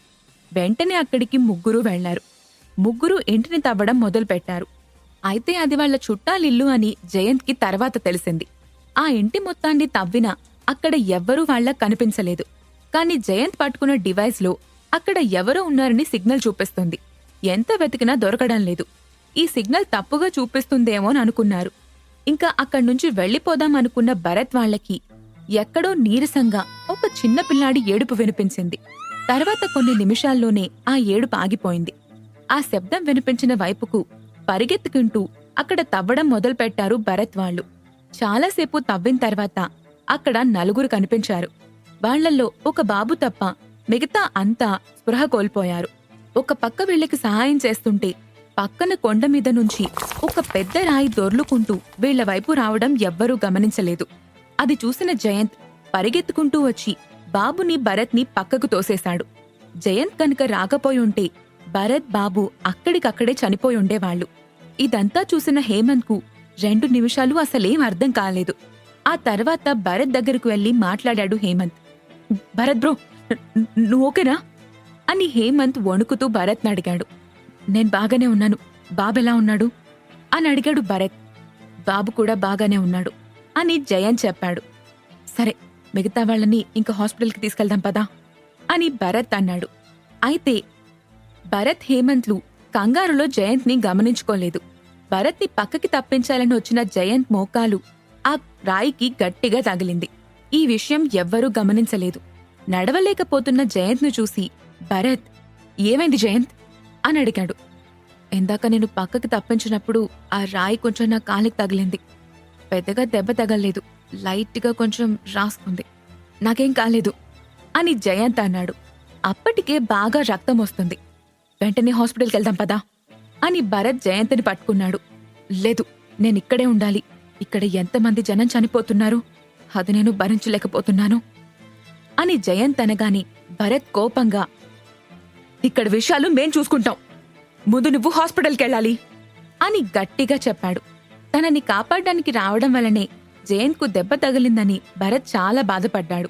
మనసులో జయంత్ లాంటి ఫ్రెండ్ దొరికినందుకు చాలా సంతోషించాడు. భరత్ చెప్పిన మాట విని హాస్పిటల్కెళ్దాం పదా అని హేమంత్ జయంత్ని పట్టుకుని హాస్పిటల్ వైపుకు తీసుకెళ్లాడు. భరత్ జయంత్ హేమంత్ని చూసి వాళ్ల దగ్గరికి పరిగెత్తుకుంటూ ధన్య, అన్విత వచ్చారు. ఆ తర్వాత చిత్ర అక్కడికొచ్చి జయంత్ని ఆ పరిస్థితుల్లో చూసి చాలా ఏడ్చింది. ధన్య భరత్ సేఫ్టీ గురించి ఆలోచించి అతన్ని ఇంక ఎక్కడికి వెళ్లనివ్వకూడదు అని మనసులో అనుకుంది. ముందు మీరు ఏదో ఒకటి తినండి అని వాళ్లందర్నీ పక్కకు పంపించి జయంత్ చిత్రతో పాటు ధన్య హాస్పిటల్కి వెళ్ళింది. ముందు జయంత్కి ట్రీట్మెంట్ చేయడానికొచ్చిన డాక్టర్ జయంత్ కాలుకి వెంటనే కట్టుకట్టి, ఏం డేంజర్ లేదు, కాకపోతే రెస్ట్ తీసుకోవాలి అని చెప్పాడు. తర్వాత భరత్ దగ్గరికి ధన్య వచ్చేసింది. హేమంత్, నువ్వు అన్విత జయంత్ దగ్గరే ఉండండి, నేను ధన్య ఇద్దరం అక్కడికి వెళ్లి సహాయం చేస్తాం అని చెప్పి అక్కడ్నుంచి బయలుదేరారు భరత్, ధన్య. భరత్, ధన్య ఆ ఊర్లో తిరుగుతుంటే ఇంకొక చోట ఇల్లు కూలిపోయింది అని చెప్పారు. వెంటనే లైఫ్ డిటెక్టర్ డివైస్ ని తీసుకుని ధన్య, భరత్ అక్కడికి పరిగెత్తారు. ఒకచోట గ్రీన్ సిగ్నల్ వెలుగుతూ ఉంది. అంటే ఆ చుట్టుపక్కల ఎక్కడో మనుషులు ఉన్నారు అని అర్థం. కాని అక్కడ ఏదీ కూలిపోయినట్టుగా కనిపించటం లేదు. భరత్, ధన్య అంతా వెతుకుతున్నారు. కాసేపటికి వాళ్లు ఒక రేకు పక్కన నిల్చొని ఉన్నారు అని అర్థమయ్యి ఆ రేకుని పక్కకు తీశారు. ఆ రేకు కింద చాలా పెద్ద రంధ్రం కనిపించింది. అక్కడే మనుషులు ఉంటారు అని అనిపించింది వాళ్లకి. ధన్య, ఇందులోకి వెళ్లి నేను ఎవరన్నా ఉన్నారేమో చూసేసొస్తాను అని భరత్ అంటే, సార్ మీరు బయటే ఉండండి, నేను వెళ్లి చూస్తాను అని ధన్య భరత్ని ఆపడానికి ట్రై చేసింది. కాని ధన్య మాట వినకుండా భరత్ లోపలికి వెళ్లిపోయాడు. భరత్ లోపలికి వెళ్లే కొద్దీ తనకి ఒక చిన్న పాప ఏడుపు శబ్దం వినిపించింది. ఆ ఏడుపు శబ్దం పైకి పాకుతూ వెళ్లాడు భరత్. ఇంక ముందుకు వెళ్లే కొద్దీ ఏడుపు శబ్దం చిన్నగా అవుతూ వచ్చింది. కాసేపటికి ఆ ఏడుపు శబ్దం ఆగిపోయింది. లోపల మీరెక్కడున్నారు? నేను మీకోసం సహాయం చేయడానికొచ్చాను అని గట్టిగా అరిచాడు భరత్. భరత్ మాట విని ఆ పాప మళ్లీ గట్టిగా ఏడవడం మొదలుపెట్టింది. అమ్మా, నాన్నా అంటూ గట్టిగా ఏడుస్తుంది. భరత్ కొంచెం ముందుకు వెళ్ళాక ఒక పెద్ద చెక్క కనిపించింది. ఆ చెక్క చాలా పెద్దగా భరత్ని అవతల పక్కకు వెళ్లడానికి లేకుండా అడ్డంగా ఉంది. అవతల పక్కున్న పాప ఏడుపు వినపడుతుందే తప్ప పాప మాత్రం భరత్కి కనిపించటం లేదు. ఏం చెయ్యాలో భరత్కి అర్థం కాలేదు. అవతల పక్క ఉన్న పాపం తీసుకురావడానికి ఇంకొక దారి కూడా లేదు. భరత్కి ఏం చెయ్యాలో అర్థం కాక ఆ చెక్క కిందున్న నేలను తవ్వడం మొదలుపెట్టాడు. ఈలోపు అక్కడికి ధన్య వచ్చింది. భరత్ సార్, ఎక్కడున్నారు అని గట్టిగా పిలుస్తూ భరత్ వైపు వచ్చింది. భరత్ జరిగిందంతా చెప్పాడు. ఇప్పుడు పాప ఏడుపు కూడా వినిపించటం లేదు. ఈ తలుపు ఎలా తీయాలా అని భరత్కి ఏమీ అర్థం కాకుండా ఉంటే, సార్ నేను తీస్తాను, పక్కకు రండి అని ధన్య చెప్పింది. ధన్య ఆల్ టైం కొన్ని వెపన్స్ క్యారీ చేస్తూ ఉంటుంది. అందులో ఒక చిన్న గొడ్డలి కూడా ఉంది. భరత్ని కొంచెం వెనక్కి వెళ్లమని చెప్పి నెమ్మదిగా తలుపును పగలగొట్టడం మొదలుపెట్టింది ధన్య. కాసేపటికి ఆ తలుపు మొత్తం ధన్య పగలగొట్టేసింది. లోపలికి వెళ్లి చూసి భరత్ దగ్గరకొచ్చింది ధన్య. సార్, లోపల 2 పెద్దవాళ్లున్నారు. వాళ్ళు ఎప్పుడో చనిపోయారు. వాళ్లతో పాటు ఒక చిన్న పాప ఉంది. ఈ పాప కూడా స్పృహలో లేదు సార్ అని భరత్తో చెప్పింది. జాగ్రత్తగా పాపని పైకి తీసుకురా ధన్య అని భరత్ చెప్పాడు. సగం దూరం వెళ్ళాక ఆ పాపని భరత్ ఎత్తుకున్నాడు. కొంచెం పైకొచ్చేసరికి ఆక్సిజన్ అంది ఆ పాప కళ్ళు తెరిచింది. భరత్ని గట్టిగా పట్టుకొని, మా అమ్మ నాన్న ఎక్కడన్నయ్యా అంటూ గట్టిగా ఏడవడం మొదలుపెట్టింది. ఆ పాప ఏడుపు విన్న భరత్ చాలా బాధపడ్డాడు. ఎందుకంటే భరత్ కూడా చిన్నప్పుడే తన తల్లిదండ్రులను పోగొట్టుకున్నాడు కాబట్టి తనకి ఆ బాధ ఎలా ఉంటుందో తెలుసు. ధన్య బయటికొచ్చాక, ధన్య, ఈ పాపని అర్జెంట్గా హాస్పిటల్కి తీసుకెళ్ళు, కొంచెం లేట్ అయినా పాపకి చాలా డేంజర్ అని చెప్పి ధన్యకి పాపనిచ్చి హాస్పిటల్కి పంపించాడు. ధన్య పాపని తీసుకుని మెడికల్ సెంటర్కు వెళ్ళింది. ఆ ఊర్లో హాస్పిటల్ లేదు. మెడికల్ సెంటర్ కూడా ఒక టెంట్ కింద నడుపుతున్నారు. అక్కడ చాలా మంది దెబ్బలు తగిలిన వాళ్ళు ట్రీట్మెంట్ చేయించుకుంటూ ఉన్నారు. రోజురోజుకి ఆ సంఖ్య పెరుగుతూనే ఉంది. ధన్య ఆ పాపని డాక్టర్ దగ్గరకు తీసుకెళ్లి, సార్, పాప స్పృహ తప్పి పడిపోయింది, తొందరగా చూడండి అని చెప్పింది. అక్కడ ఉన్నది అతనొక్కడే డాక్టర్ కనుక రాత్రి పగలు తనే పనిచేస్తున్నాడు. ధన్య తన దగ్గరకు వెళ్లి, ముందు ఈ పాపకి ట్రీట్మెంట్ చేయండి అని అడిగినప్పుడు ఆయనకి కోపమొచ్చింది. కాని అలా అడిగింది ధన్య అని తెలిసి డాక్టర్ మళ్లీ సైలెంట్ అయిపోయాడు. పాపని ఇక్కడ పడుకోబెట్టండి అని చెప్పి డాక్టర్ పాపని చెక్ చేసి ధన్య దగ్గరికొచ్చాడు. అప్పటికే భరత్ మెడికల్ సెంటర్కి చేరుకున్నాడు. ఈ పాపకి ఇప్పటి వరకు ఆక్సిజన్ లేదు. పైగా ఇంటర్నల్గా గట్టిగా దెబ్బ తగిలింది. ఈ పాపకు బ్రెయిన్ డ్యామేజ్ అయింది. ఇన్ టైంలో గనక ఈ పాపకు ట్రీట్మెంట్ చేయించకపోతే కోమాలోకి వెళ్లిపోయి ఆ తర్వాత చనిపోతుంది అని డాక్టర్ చెప్పాడు. మరి వెంటనే ట్రీట్మెంట్ చేయండి డాక్టర్ అని భరత్ అన్నాడు. చూడండి, ఇక్కడ ఈ ట్రీట్మెంట్కి కావలసిన ఎక్విప్మెంట్ లేదు. ఇక్కడంతా ఫస్ట్ ఎయిడ్కి సరిపోయే ఎక్విప్మెంట్ మాత్రమే ఉన్నాయి. ఈ పాపని సిటీ హాస్పిటల్కి తీసుకెళ్లాలి అని డాక్టర్ చెప్పాడు. అప్పటి వరకు పాపకి ఆక్సిజన్ పెడతాను. దీనివల్ల పాప కండిషన్ సీరియస్ అవ్వకుండా ఉంటుంది. మీరు వీలైనంత తొందరగా ఇక్కడి నుంచి పాపని హాస్పిటల్కి తీసుకెళ్ళండి అని చెప్పాడు. డాక్టర్, ఇందాకే మా ఫ్రెండ్ జయంత్కి కాలికి దెబ్బ తగిలింది, మీ దగ్గరికి వచ్చాడు. అతని కండిషన్ ఎలా ఉంది ఇప్పుడు అని జయంత్ గురించి కూడా భరత్ డాక్టర్ని అడిగాడు. ముందు చూసినప్పుడు అది పెద్ద గాయమని నేను అనుకోలేదు. కానీ అతని బోన్ లైట్గా విరిగింది. వెంటనే అతనికి సర్జరీ చేయించాలి. లేట్ అయితే తన కాలికే ప్రమాదం అని డాక్టర్ చెప్పాడు. భరత్ ఇప్పుడు ఏం చేస్తాడు? ఆ పాపకు కానీ జయంత్కి కానీ ఏమైనా అయిందా లేక బాగానే ఉందా? ఇవన్నీ తెలుసుకోవాలంటే తర్వాత ఎపిసోడ్ వినాల్సిందే. ఎపిసోడ్ 134 స్నేహ బెనర్జీ కావాలి. జయంత్కి పాపకి ఇద్దరికీ సీరియస్గా ఉందని డాక్టర్ చెప్పటంతో వాళ్ళని సిటీకి తీసుకెళ్లాలి అని భరత్ డిసైడ్ అయ్యాడు. అయితే మేం వెంటనే ఇక్కడి నుంచి బయలుదేరతాం అని డాక్టర్తో చెప్పి, ధన్య, అందర్నీ పిలుచుకునిరా, మనం వెంటనే ఇక్కడి నుంచి వెళ్ళిపోవాలి అని తన కార్ దగ్గరకు వెళ్లాడు. తన దగ్గరకు పరిగెత్తుకుంటూ వచ్చిన హేమంత్తో, వెంటనే ఇక్కడి నుంచి బయలుదేరదాం అని భరత్ అన్నాడు. సరే, నేను వెళ్లి జయంత్ని తీసుకొస్తాను అని టెంట్ దగ్గరికి పరిగెత్తాడు హేమంత్. కార్లో 2 పేషెంట్స్ ఉన్నారు. మొత్తం కలిపి 5 ఉన్నారు. కార్ చాలా పెద్దదవ్వడం వల్ల వాళ్ళని తీసుకువెళ్లడం పెద్దగా ఇబ్బంది అవ్వలేదు. భరత్ కార్ సిటీకి వెళ్తున్నారని తెలిసి అక్కడున్న వాళ్ళందరూ, మమ్మల్ని కూడా మీతో తీసుకెళ్ళండి అని భరత్ని చాలాసేపు అడిగారు. భరత్కి కుదరదు అని చెప్పడం చాలా బాధగా అనిపించినా తప్పలేదు.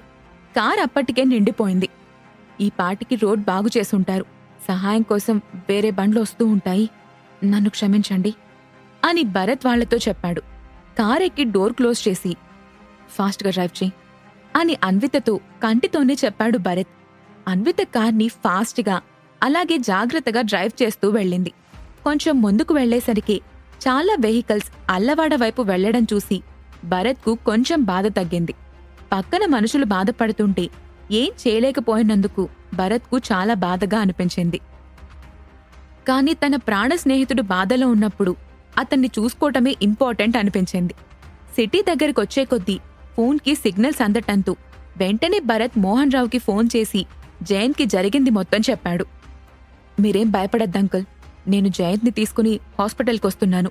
మీకు తెలిసిన డాక్టర్లందర్నీ అక్కడికి రమ్మని కబుర్ చేయండి అని చెప్పి ఫోన్ పెట్టేశాడు.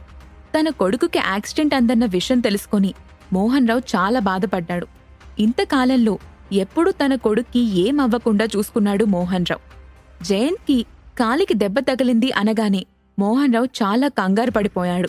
భరత్ కార్ హాస్పిటల్ వైపు వెళ్తూ ఉన్నప్పుడు భరత్కి మళ్ళీ మోహన్ రావు ఫోన్ చేశాడు. ఫోన్ లిఫ్ట్ చేసిన భరత్, చెప్పండి అంకుల్ అని అన్నాడు. మోహన్ రావు వెంటనే ఏం చెప్పలేకపోయాడు. అంకుల్ ఉన్నారా? ఏమైంది? మీరు బాగానే ఉన్నారా అని భరత్ అడిగాడు. భరత్, ఇక్కడ హాస్పిటల్స్ అస్సలు ఖాళీ లేవు, అంతా జనం ఉన్నారు. ఇక్కడ డాక్టర్స్ అందరూ చాలా బిజీగా ఉన్నారు. నాకు తెలిసిన వాళ్ళు చాలా మంది ఉన్నారు, కానీ ఈ టైంలో వాళ్ళు మంచిగా ట్రీట్మెంట్ చేయలేకపోవచ్చు అని మోహన్ రావు చెప్పాడు. రాజమండ్రిలో ట్రీట్మెంట్ చేయడం కుదరదు అని మోహన్ రావు చెప్పడానికి ట్రై చేస్తూ ఉన్నాడు. విషయం అర్థమైన భరత్, సరే సార్, నేను వెంటనే వైజాగ్ బయలుదేరతాను అని అన్నాడు. చిన్నవాడివైనా నువ్వు చాలా సహాయం చేస్తున్నావు బాబు. నీ మేలు ఈ జన్మలో మర్చిపోలేను. నాకు సమయం వచ్చినప్పుడు దీనికి 100 రెట్లు సహాయం నీకు తప్పకుండా చేస్తాను అని మోహన్ రావు అన్నాడు. మీరింకా నన్ను బయట వాళ్ళలాగే చూస్తున్నారు మోహన్ రావు గారు. నేను చూసుకుంటాను ఈ విషయాన్ని, మీరేం కంగారు పడకండి అని అన్నాడు భరత్. అన్విత, కార్ ఎయిర్పోర్ట్ వైపు పోనివ్వు అని చెప్పాడు భరత్. సిటీ రోడ్లు మొత్తం నీటితో నిండిపోయాయి. భరత్ కార్ నీటిలో కూడా వేగంగా వెళ్లగలదు కాబట్టి ఏ ప్రాబ్లం లేకుండా భరత్ వాళ్ళు ఎయిర్పోర్ట్కి రీచ్ అయ్యారు. భరత్ వాళ్ళొచ్చిన కొద్ది క్షణాలకే అక్కడికి ఒక హెలికాప్టర్ వచ్చింది. ఆ హెలికాప్టర్లో మోహన్ రావు వాళ్ళ ఫ్యామిలీ డాక్టర్ వచ్చాడు. మోహన్ రావు ఇప్పుడు భరత్కి ఫోన్ చేసి, బాబు, నేను ఫ్యామిలీ డాక్టర్ని పంపించాను. అతని దారిలో కావాల్సిన ట్రీట్మెంట్ చేస్తాడు, జాగ్రత్తగా వెళ్ళండి అని చెప్పాడు. మీరేం కంగారు పడకండి, వైజాగ్ వెళ్లడానికి 2 గంటలు కూడా పట్టదు. నేను జాగ్రత్తగా తీసుకెళ్తాను అని భరత్ మోహన్ రావుతో చెప్పాడు. భరత్ వాళ్ళు ఫ్లైట్ ఎక్కిన వెంటనే అక్కడ్నుంచి వెళ్లడానికి అరేంజ్మెంట్స్ చేశాడు మోహన్ రావు. అక్కడ వేరే ఏ ఫ్లైట్ వెళ్లకుండా ముందుగా భరత్ వాళ్ల ఫ్లైట్ టేకాఫ్కి అరేంజ్ చేశాడు. అయితే ఎయిర్పోర్ట్ మొత్తం నీటితో నిండిపోయి ఉంది. నీళ్లు 2 మీటర్ల ఎత్తు వరకు ఉన్నాయి. ఒకే ఒక్క చోట టేకాఫ్ తీసుకుని ప్లేస్ కొంచెం ఎక్కువ పైకుండడం వల్ల అక్కడ ఎక్కువగా నీళ్లు లేవు. అయినా కూడా ఆ ప్లేస్ చాలా చిన్నగా ఉంది. అంత చిన్న స్థలంలో ఫ్లైట్ టేకాఫ్ తీసుకోవడం చాలా కష్టం. కానీ భరత్ ఫ్లైట్ చాలా అడ్వాన్స్డ్ కాబట్టి ఈజీగా వెళ్లగలిగింది. ఈలోపు జయంత్ కోమాలోకి వెళ్లిపోయాడు. ఫ్లైట్ వైజాగ్ వైపు వెళ్తూ ఉంది. బయలుదేరే ముందు భరత్ వైజాగ్లో హేమంత్ హాస్పిటల్కి ఫోన్ చేసి ట్రీట్మెంట్ మొత్తం అరేంజ్ చేయమని చెప్పాడు. వైజాగ్లో ఎయిర్పోర్ట్ నుంచి దిగిన వెంటనే ఇంకో హెలికాప్టర్ తీసుకుని భరత్ వాళ్ళు డైరెక్ట్గా హాస్పిటల్ పైన దిగారు. జయంత్ కోమాలో ఉన్నాడు. పాప కండిషన్ కూడా చాలా సీరియస్గా ఉండటంతో వాళ్ళిద్దరినీ ఎమర్జెన్సీ రూంలోకి పంపించారు. సార్, మీరు చాలాసేపటి నుంచి బిజీగా ఉన్నారు, కొంచెం రెస్ట్ తీసుకోండి అని ధన్య హాట్ వాటర్ కప్ ఒకటి భరత్ ఇస్తూ చెప్పింది. భరత్ ఇంకా వెయిటింగ్ ఏరియాలో సోఫాలో కూర్చొని వెయిట్ చేస్తూ ఉన్నాడు. భరత్కు మళ్లీ మోహన్ రావు ఫోన్ చేస్తున్నాడు. ఆయన చాలా కంగారు పడుతున్నారు అని అర్థమయ్యి, అంకుల్, మేము హాస్పిటల్కొచ్చేశాము. జయంత్కి ట్రీట్మెంట్ జరుగుతుంది.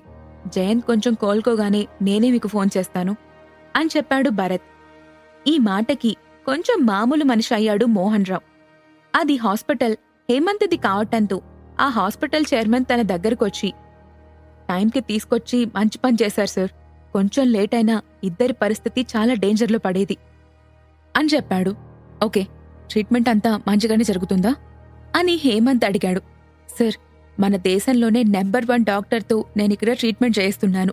వాళ్ళిద్దరికీ ఏం కాదు, ఇది నా బాధ్యత అని చైర్మన్ చెప్పాడు. తన అన్నకేం కాకూడదు అని హేమంత్ కంగారు పడుతూ, వాళ్ళు వెంటనే రికవరీ అవుతారా లేదా అది నాకు చెప్పండి అని అడిగాడు. సార్, జయంత్కి ట్రీట్మెంట్ చేయబోయే డాక్టర్ స్నేహ బెనర్జీ. మీరు ఆవిడతోనే మాట్లాడండి, మీకు నమ్మకం వస్తుంది అని చెప్పి స్నేహను పిలిచాడు చైర్మన్. స్నేహ, అతనికి ఏ ప్రాబ్లం లేకుండా రికవరీ అవుతాడు కదా అతను ఏ ప్రాబ్లం లేకుండా రికవరీ అయితే మీరు ఈ హాస్పిటల్కి ప్రెసిడెంట్ అవ్వచ్చు అని హేమంత్ చెప్పాడు. భరత్కి అయినా కూడా చాలా టెన్షన్గా అనిపించింది. వెంటనే తనకు తెలిసిన డాక్టర్కి ఒక అతనికి ఫోన్ చేసి, డాక్టర్, నేనొకరి గురించి అడుగుతాను, మీరు ఫ్రాంక్గా చెప్పండి అని అడిగాడు. చెప్పండి సార్ అని అటువైపు నుంచి రెస్పాన్స్ వచ్చింది. స్నేహ బెనర్జీ అనే ఒక సర్జన్ ఇక్కడున్నారు. నా ఫ్రెండ్ ఒక అతనికి యాక్సిడెంట్ అయింది. స్నేహ బాగా ట్రీట్మెంట్ చేయగలుగుతుందా అని అడిగాడు. స్నేహ కంటే బాగా సర్జరీ చేసేవాళ్ళు ఇంకెవ్వరూ లేరు. ఆవిడ చాలా బాగా ట్రీట్మెంట్ చేస్తుంది. మీరేం భయపడొద్దు, మీరు ప్రొసీడ్ అవ్వండి అని ఆ డాక్టర్ చెప్పాడు. థ్యాంక్ యూ, నేనుంటాను, మళ్ళీ ఏదన్నా అవసరం ఉంటే ఫోన్ చేస్తాను అని చెప్పి భరత్ ఫోన్ పెట్టేశాడు. ఇప్పుడు హేమంత్కి భరత్కి కొంచెం నమ్మకం వచ్చింది. ఒక అరగంటలో జయంత్కి సర్జరీ చేయడం స్టార్ట్ చేశారు. ఆపరేషన్ థియేటర్ బయట కూర్చుని ఉన్నాడు భరత్. హేమంత్ కంగారు పడుతూ అటూ ఇటూ తిరుగుతూ ఉండటం చూసి, హేమంత్, నువ్వు కంగారు పడుకు, ఏం కాదు, వచ్చి కూర్చో అని చెప్పాడు భరత్. మనల్ని కాపాడ్డానికి వాడి ప్రాణం మీదకు తెచ్చుకున్నాడు అని ఏడవడం ప్రారంభించాడు హేమంత్. భరత్కి ఏం మాట్లాడాలో అర్థం కాలేదు. భరత్ పైకి చెప్పడం లేదు కాని భరత్కి కూడా మనసులో అదే ఉంది. మళ్ళీ మన జయంత్ మన దగ్గరికి యథావిధిగా వచ్చేస్తాడు, నన్ను నమ్ము అని భరత్ చెప్పటంతో హేమంత్ కొంచెం నార్మల్ అయ్యాడు. భరత్ తీసుకొచ్చిన పాప ఎలా ఉందో కనుక్కుందామని, డాక్టర్, పాపకెలా ఉంది అని భరత్ ఐసీయూ దగ్గరకు వెళ్ళి అడిగాడు. పాపకేం కాలేదు. తలకి దెబ్బ తగిలినా కూడా బ్రెయిన్కి పెద్దగా ఎలాంటి ఎఫెక్ట్ లేదు. ఏ ఇన్ఫెక్షన్ రాకుండా, బ్రెయిన్కి ఏం కాకుండా మేమిప్పుడు ట్రీట్మెంట్ చేశాము. కానీ జాగ్రత్తగా ఉండకపోతే బ్రెయిన్ డ్యామేజ్ అయ్యే అవకాశాలున్నాయి అని భరత్కి చెప్పాడు. బ్రెయిన్ డ్యామేజ్ ఏంటి? అంతా బావుంటుంది అన్నారు, మళ్ళీ బ్రెయిన్ డ్యామేజ్ అంటున్నారు అని భరత్ అడిగాడు. సార్, మేం చేయగలిగిన ట్రీట్మెంట్ అంతా చేశాము. పాప రికవరీ అయితేనే మనకి ఏమైందో తెలుస్తుంది. నా అనుభవం ప్రకారం పాప తన గతాన్ని మర్చిపోతుంది అని ఆ డాక్టర్ చెప్పాడు. గతం మర్చిపోవడం మంచి విషయమో చెడ్డ విషయమో అర్థం కాలేదు భరత్కి. అక్కడ్నుంచి డాక్టర్ వెళ్ళిపోయాక ఐసీయూ బయట నుంచి పాపని చూస్తూ, గతాన్ని మర్చిపోవడం మంచిదంటావా చెడ్డదంటావా ధన్య అని భరత్ ధన్యని అడిగాడు. సార్, ఆ పాప తన తల్లిదండ్రులిద్దరినీ పోగొట్టుకుంది. తన గతం గనుక తను మర్చిపోతే తనకే మంచిది అని చెప్పింది ధన్య. తనకి మొత్తం గుర్తుంటే తన తల్లిదండ్రుల్ని గుర్తు తెచ్చుకుంటూ ఏడుస్తూ ఉంటుంది అని భరత్కి అర్థమైంది. భరత్తో మాట్లాడుతూ ధన్య కంట్లో నుంచి నీళ్లు రావడం మొదలయ్యాయి. భరత్ మొదటిసారి ధన్య కంటి వెంట నీటిని చూశాడు. ఇప్పటి వరకు ఏం జరిగినా ధన్య ఎప్పుడూ ఏడవలేదు. ధన్య అని భరత్ పిలిచాడు. సార్, మీరు పిలిచారా అని ధన్య కళ్ళు తుడుచుకుంటూ అడిగింది. ఏమైంది ధన్య, ఎందుకు ఏడుస్తున్నావు అని అడిగాడు. ఆ చిన్న పిల్లకి ఇలాంటి పరిస్థితి రావడం నాకు చాలా బాధగా అనిపించింది అని ధన్య చెప్పింది. ధన్య కూడా ఒక అనాథే. ధన్య చిన్నప్పుడే భరత్ వాళ్ళ నాన్న వాళ్ళు తీసుకొచ్చి పెంచుకున్నారు. ధన్యకు చిన్నప్పటినుంచి స్పెషల్ ట్రైనింగ్ ఇప్పించారు. ధన్యకు వాళ్ళు తీసుకురాకముందు తన గతమంతా గుర్తొచ్చి ఏడ్చింది. ధన్యలాగే చాలామంది భరత్ కింద పనిచేస్తూ ఉన్నారు. వాళ్లలో చాలామంది అనాథలుగా ఉన్నారు. భరత్ తన గతం గురించి అడిగి ధన్యని ఇంకా బాధ పెట్టాలి అనుకోలేదు. ఎందుకంటే ధన్యని తన దగ్గర జాయిన్ చేసుకునేటప్పుడే దేవేందర్ ధన్య గతాన్ని మొత్తం భరత్కి చెప్పాడు. ధన్య గతం ఈ పాప గతం కంటే 100 రెట్లు కష్టంగా ఉంటుంది. ఈ విషయం గుర్తు చేసి ధన్యని బాధ పెట్టాలి అనుకోలేదు. కాసేపు ఆ పాపని చూస్తూ ఉన్నారిద్దరు. తర్వాత మళ్ళీ జయంత్ ఆపరేషన్ థియేటర్ దగ్గరకొచ్చారు. తిరిగి వెళ్లేటప్పుడు, సార్, ఆ పాప లేచాక ఏం చేస్తారు అని ధన్య భరత్ని అడిగింది. నేను దాని గురించి అసలేమీ ఆలోచించలేదు ధన్య అని చెప్పాడు. చాలా కష్టపడి ఆ పాపని కాపాడాడు. కాని ఆ పాప తన తల్లిదండ్రుల్ని కోల్పోయింది. ఇలాంటి పరిస్థితుల్లో ఆ పాపకి ఏం చెయ్యాలో భరత్కి అర్థం కాలేదు. నువ్వైతే ఏం చేసేదానివి అని ధన్యని అడిగాడు. సార్, ఈ పాప చుట్టాలు ఎవరో ఈ పాపని తీసుకెళ్లకపోతే ఈ పాపని నాకిచ్చేసేయండి సార్, ప్లీజ్ అని ధన్య అడిగింది. ధన్య ఇలా మాట్లాడుతుందని భరత్ అస్సలు అనుకోలేదు. సరే ధన్య, ఇందులో ఏముంది? కానీ నీకు పెళ్ళవ్వలేదు కదా, నీకు పిల్లల్ని చూసుకోవడం వచ్చా? ఆ పాపని నేను కూడా చూసుకోవాలి అనుకుంటున్నాను అని భరత్ చెప్పాడు. సార్, నేను పెంచుకుంటాను, నాకివ్వండి. నా చిన్నతనంలో నాకేం లేదో నాకు బాగా తెలుసు. ఈ పాపకు అవన్నీ నేను ఇవ్వగలను. ఆ బాధ నాకు తెలుసు కాబట్టి నేను పాపని పెంచగలను అని ధన్య చెప్పింది. ధన్య మాటలకి భరత్ చాలా సంతోషపడ్డాడు. తర్వాత జయంత్ ఉన్న ఆపరేషన్ థియేటర్ దగ్గరకు వెళ్తుంటే వాళ్లకి ఏదో గొడవ వినిపించింది. ఏంటా గొడవ అని పరిగెత్తుకుంటూ వెళ్లారు భరత్, ధన్య. అక్కడ ఒక వ్యక్తి హేమంత్తో గొడవ పడుతూ ఉన్నాడు. ఇప్పుడు నేను స్నేహ బెనర్జీని చూడాలి. ఆవిడివాళ మా తాతగారికి ఆపరేషన్ చేయాలి.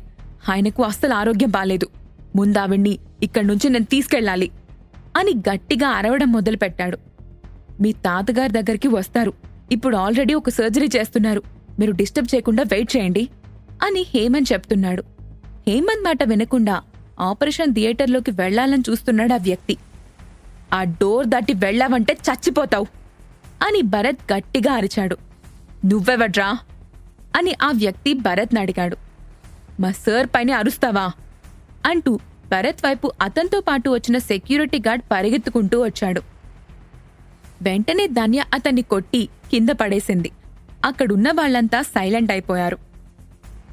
నేనిప్పుడు స్నేహ బెనర్జీని చూడాలి అని ఆ వ్యక్తి అన్నాడు. నువ్విప్పుడు స్నేహ బెనర్జీని చూడ్డం కుదరదు.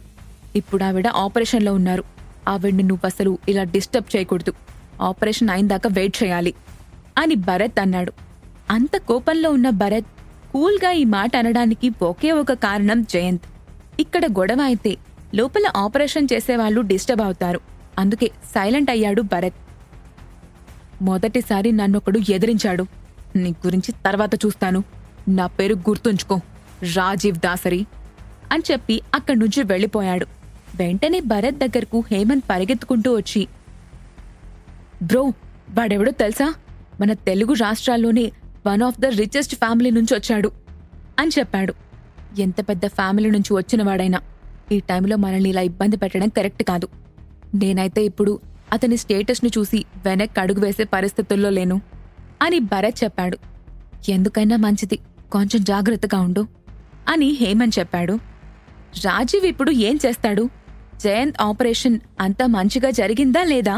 ఇదంతా తెలియాలి అంటే తర్వాత ఎపిసోడ్ వినాల్సిందే. Episode 135 operation success.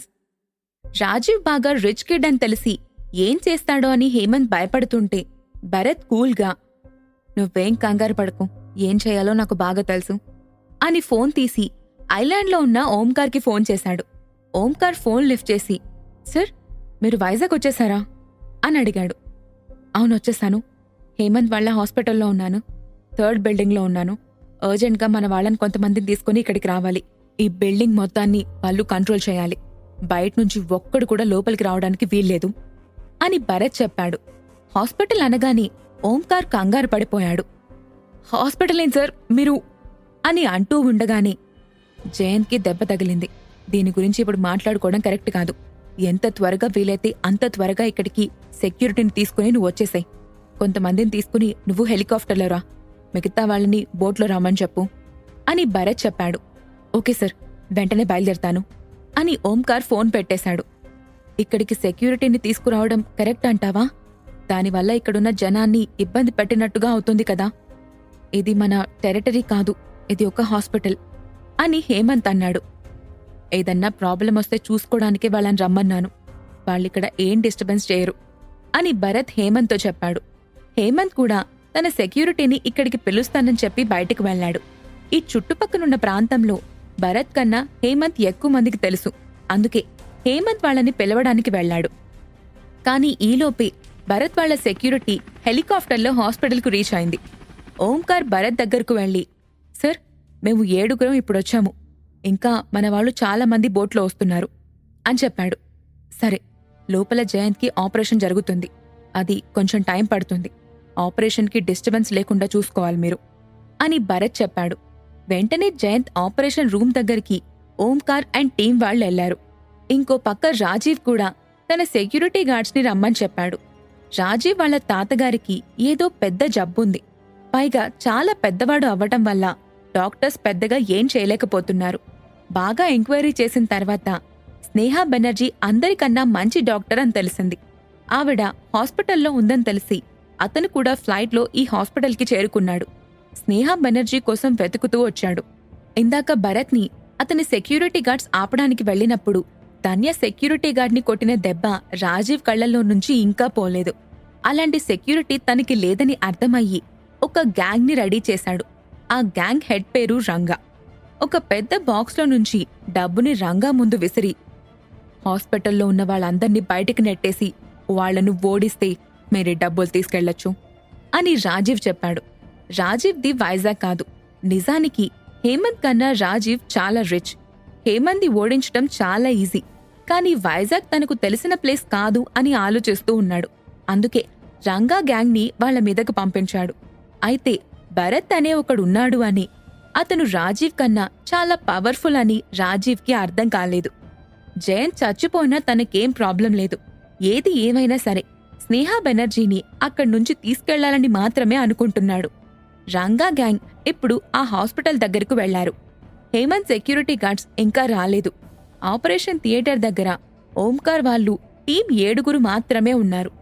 Omkar hospital విండోలో నుంచి బయటకు చూసి, సార్, ఎవరో చాలామంది వస్తున్నారు అని భరత్తో చెప్పాడు.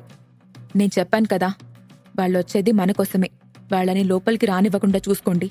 ఆపరేషన్కి ఏ ఇబ్బంది రాకుండా ఉండాలి అని భరత్ చెప్పాడు. సరే సార్ అని చెప్పి పైకి రానివ్వకుండా లిఫ్ట్స్, ఎలివేటర్స్ అన్నీ ఆపేశాడు. మెట్ల నుంచి పైకి రానివ్వకుండా అక్కడ కొంతమందిని నిల్చోబెట్టాడు. కాని ఓంకార్ వాళ్ళు మొత్తం 7 ఉన్నారు. హాస్పిటల్లోకి రావడానికి చాలా ఎంట్రన్స్లున్నాయి. ఈ కొంతమందితో వాళ్ళందర్నీ ఆపడం, లోపలికి రానివ్వకుండా ఉండటం చాలా కష్టమైన పని. రాజీవ్ రంగా గ్యాంగ్ మొత్తాన్ని తీసుకుని పైకొచ్చాడు. సుమారు 100 మంది పైగా రౌడీలను తీసుకొచ్చాడు. భరత్తో ఆ 7 తప్ప ఇంకెవ్వరూ లేరు. అక్కడ కొంతమంది మాత్రమే ఉండటం చూసి రాజీవ్ బాగా గర్వంతో, వీళ్లతో నన్ను ఆపాలనుకుంటున్నావా అని హేమంత్తో అన్నాడు. హేమంత్ మాట్లాడుతూ, నువ్వు వైజాగ్ వచ్చి ఇక్కడి బలుపు చూపిద్దాం అనుకుంటున్నావు, కానీ ఇది నా ప్లేస్ అని అన్నాడు. రాజీవ్ గట్టిగా నవ్వుతూ, ఏంటమ్మా, ఇది నీ ప్లేసా? చూసావా ఇక్కడ ఎంతమంది ఉన్నారో? వీళ్ళంతా నా వాళ్లే అని అన్నాడు. హేమంత్ ఏం మాట్లాడలేదు. అనవసరంగా మాకు అడ్డొచ్చి దెబ్బలు తినడం ఎందుకు? ఆ 7 నన్ను అస్సలు ఆపలేరు అని మళ్లీ రాజీవ్ అన్నాడు. అయితే హేమంత్కి సపోర్ట్గా భరత్ ఉన్నాడన్న విషయాన్ని గమనించలేదు. భరత్ అనే ఒకతను చాలా రిచ్ ఫ్యామిలీ నుంచి వచ్చాడని రాజీవ్కి తెలీదు. అక్కడ తనకున్న ఒకే ఒక్క శత్రువు హేమంత్ ఒక్కడే అనుకున్నాడు. హేమంత్ తనకన్నా డబ్బులు తక్కువవాడు కాబట్టి అతన్ని ఓడించొచ్చు అనుకున్నాడు. భరత్తో పాటు ధన్య కూడా ఉంది. ధన్య చాలా బలవంతురాలైనప్పటికీ 100 మంది మీద తను ఒక్కటే ఆపటం కష్టం. ఇప్పుడు మమ్మల్ని ఇక్కడ ఎవ్వరూ ఆపలేరు అని రాజీవ్ నవ్వడం మొదలుపెట్టాడు. నువ్వెప్పుడు గెలిచాను అనుకున్నా తిరిగి రివెంజ్ కోసం నేను పక్కాగా నీ దగ్గరకొస్తాను అని హేమంత్ అన్నాడు. రివెంజా? ఆ విషయం సర్లేగాని, నాకు ముందు ఆ డాక్టర్ కావాలి, స్నేహ బెనర్జీ. ఆ తర్వాత మీకు ఏం చేతనైతే అది చేసుకోండి అని రాజీవ్ అన్నాడు. లోపలికి వెళ్లి వెతికి అక్కడున్న జనాల్ని మొత్తం బయటికి తీసుకురండి అని తనతో వచ్చిన రౌడీలకు చెప్పాడు. ఒక్క అడుగైనా ముందుకేస్తే మర్యాదగా ఉండదు అని భరత్ అన్నాడు. నాకర్థం కాదు, 7 నన్ను ఎలా ఆపాలి అనుకుంటున్నావు అని రాజీవ్ అన్నాడు. ఇప్పుడు ఆపరేషన్ జరుగుతుంది. ఆపరేషన్ అవ్వగానే మీతో స్నేహ బెనర్జీని పంపిస్తాను. దయచేసి అర్థం చేసుకోండి అని చివరిసారిగా వాళ్లకి నచ్చ చెప్పడానికి ప్రయత్నించాడు భరత్. మా తాతగారు హాస్పిటల్లో ట్రీట్మెంట్ కోసం వెయిట్ చేస్తూ ఉన్నారు. చాలా ఎమర్జెన్సీ. ఇలాంటి టైంలో నేను వేరే ఎవరి కోసమో వెయిట్ చేయడం అస్సలు కుదరదు అని రాజీవ్ చెప్పాడు. వెంటనే చిత్ర అక్కడికొచ్చి, ఇంత స్వార్థంగా ఎలా ఆలోచిస్తున్నారు? ఇక్కడ ఆపరేషన్ జరిగేది కూడా ఒక మనిషికే కదా, ఎందుకు అర్థం చేసుకోలేకపోతున్నారు అని గట్టిగా అడిగింది. స్వార్థమా? సరే, నేను స్వార్థపరుణ్ణే. ఇప్పుడేం చేద్దాం? ఈ చిన్న చిన్న వాళ్ళు ఉన్నా లేకపోయినా పెద్ద తేడా ఉండదు. నాకు మా తాతగారి ప్రాణం కన్నా ఏది ముఖ్యం కాదు. గొడవ పడాలంటే గొడవ పడదాం, కానీ వాళ్ళ నన్ను మాత్రం ఎవ్వరూ ఆపలేరు అని అన్నాడు రాజీవ్.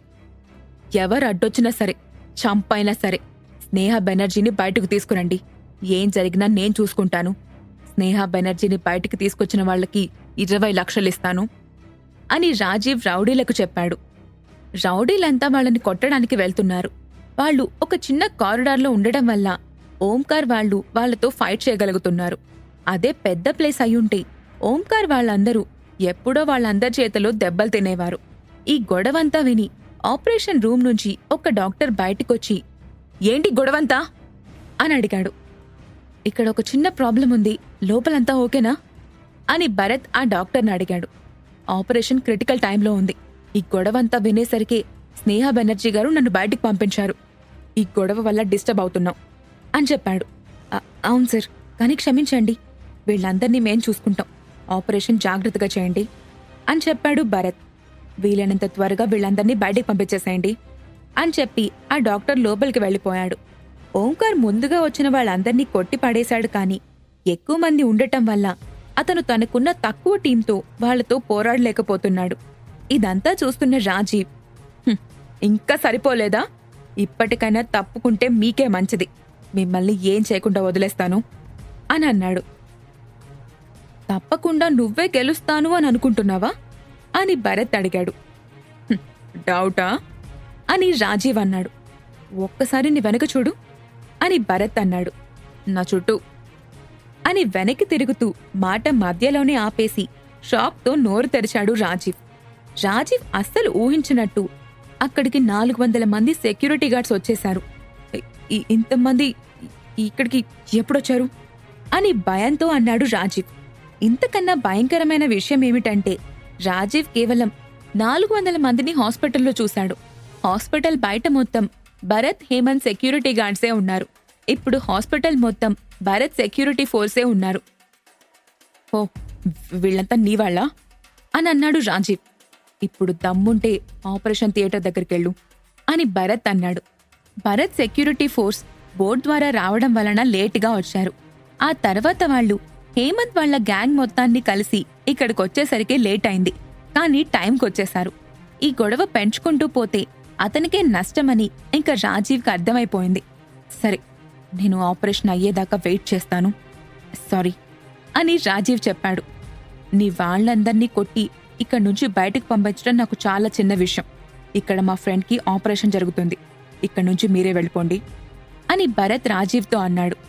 రాజీవ్ వాళ్ళు అక్కడి నుంచి వెళ్ళిపోయారు. అక్కడి నుంచి బయటకు వెళ్లిన తర్వాత, సార్, ఇక్కడికొస్తే మాకు 2000 ఇస్తా అన్నారు. మీరు చెప్పారని మేమిక్కడికొచ్చాము. పని జరిగినా జరగకపోయినా మేమిక్కడికి వచ్చినందుకు మీరు మాకు 2000 ఇవ్వాల్సిందే, లేదంటే మేమిక్కడి నుంచి అస్సలు వెళ్ళాం అని రంగా గ్యాంగ్ గొడవ చేయడం మొదలుపెట్టారు. రాజీవ్ ఇది అస్సలు ఊహించలేదు. అతనికి బాగా కోపం వచ్చేసింది. కాని చేసేదేమీ లేక వాళ్ళందరికీ డబ్బులిచ్చి పంపించేశాడు. డబ్బు పోయింది, కాని నేను అనుకున్నది అస్సలు జరగలేదు అని మనసులో చిరాకు పడ్డాడు.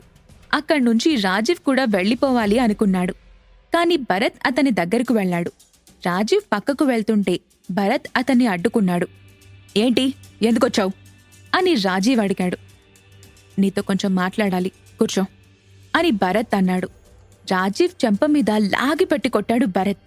రాజీవ్కి చాలా కోపమొచ్చినా ఏం చేయలేని పరిస్థితి. మీ తాతగారికి బాగోలేకపోతే నువ్వు ఎంత బాధపడుతున్నావో ఇక్కడున్న మనిషి కోసం కూడా మేమంతే బాధపడుతున్నాం. పక్కనున్న మనుషుల్ని ఇంతలా ఇబ్బంది పెట్టి స్వార్థంగా ఉండటం అస్సలు కరెక్ట్ కాదు. మేం చెప్పాం కదా, ఆపరేషన్ అవ్వగానే వెంటనే స్నేహ బెనర్జీని పంపిస్తామని. నువ్వింత గొడవ చేసి ఇంతమందిని ఇబ్బంది పెట్టడం అస్సలు కరెక్ట్ కాదు. ఇంకోసారి ఇలాంటి తప్పు అస్సలు చేయకు అని రాజీవ్తో చెప్పాడు భరత్. రాజీవ్ ఇంకా అక్కడ్నుంచి వెళ్ళిపోవాలని సోఫా మీద నుంచి పైకి లేచాడు. ఆగు అని అన్నాడు భరత్. ఇప్పుడేంటి అని కోపంగా అరిచాడు రాజీవ్. ఆపరేషన్ అయిపోయింది, స్నేహ బెనర్జీని తీసుకెళ్ళు అని భరత్ చెప్పాడు. స్నేహ బెనర్జీని అతనితో పంపిస్తారని అస్సలు రాజీవ్ ఊహించలేదు. ఇప్పుడు భరత్ తనంతట తానే తీసుకెళ్లమని చెప్పేసరికే రాజీవ్ చాలా సంతోషపడ్డాడు. ఆపరేషన్ థియేటర్ నుంచి జయంత్ని ఐసీయూకి షిఫ్ట్ చేశారు. ఆ తర్వాత స్నేహ బెనర్జీ బయటకొచ్చారు. వెంటనే భరత్ ఆవిడ దగ్గరికెళ్ళి, అంతా ఓకేనా మేడం అని అడిగాడు. ఆపరేషన్ చాలా స్మూత్గా జరిగింది, ఏ ప్రాబ్లం లేదు. ఇప్పుడు నెక్స్ట్ ట్రీట్మెంట్, రికవరీ టైంలో చాలా జాగ్రత్తగా ఉండాలి అని చెప్పింది.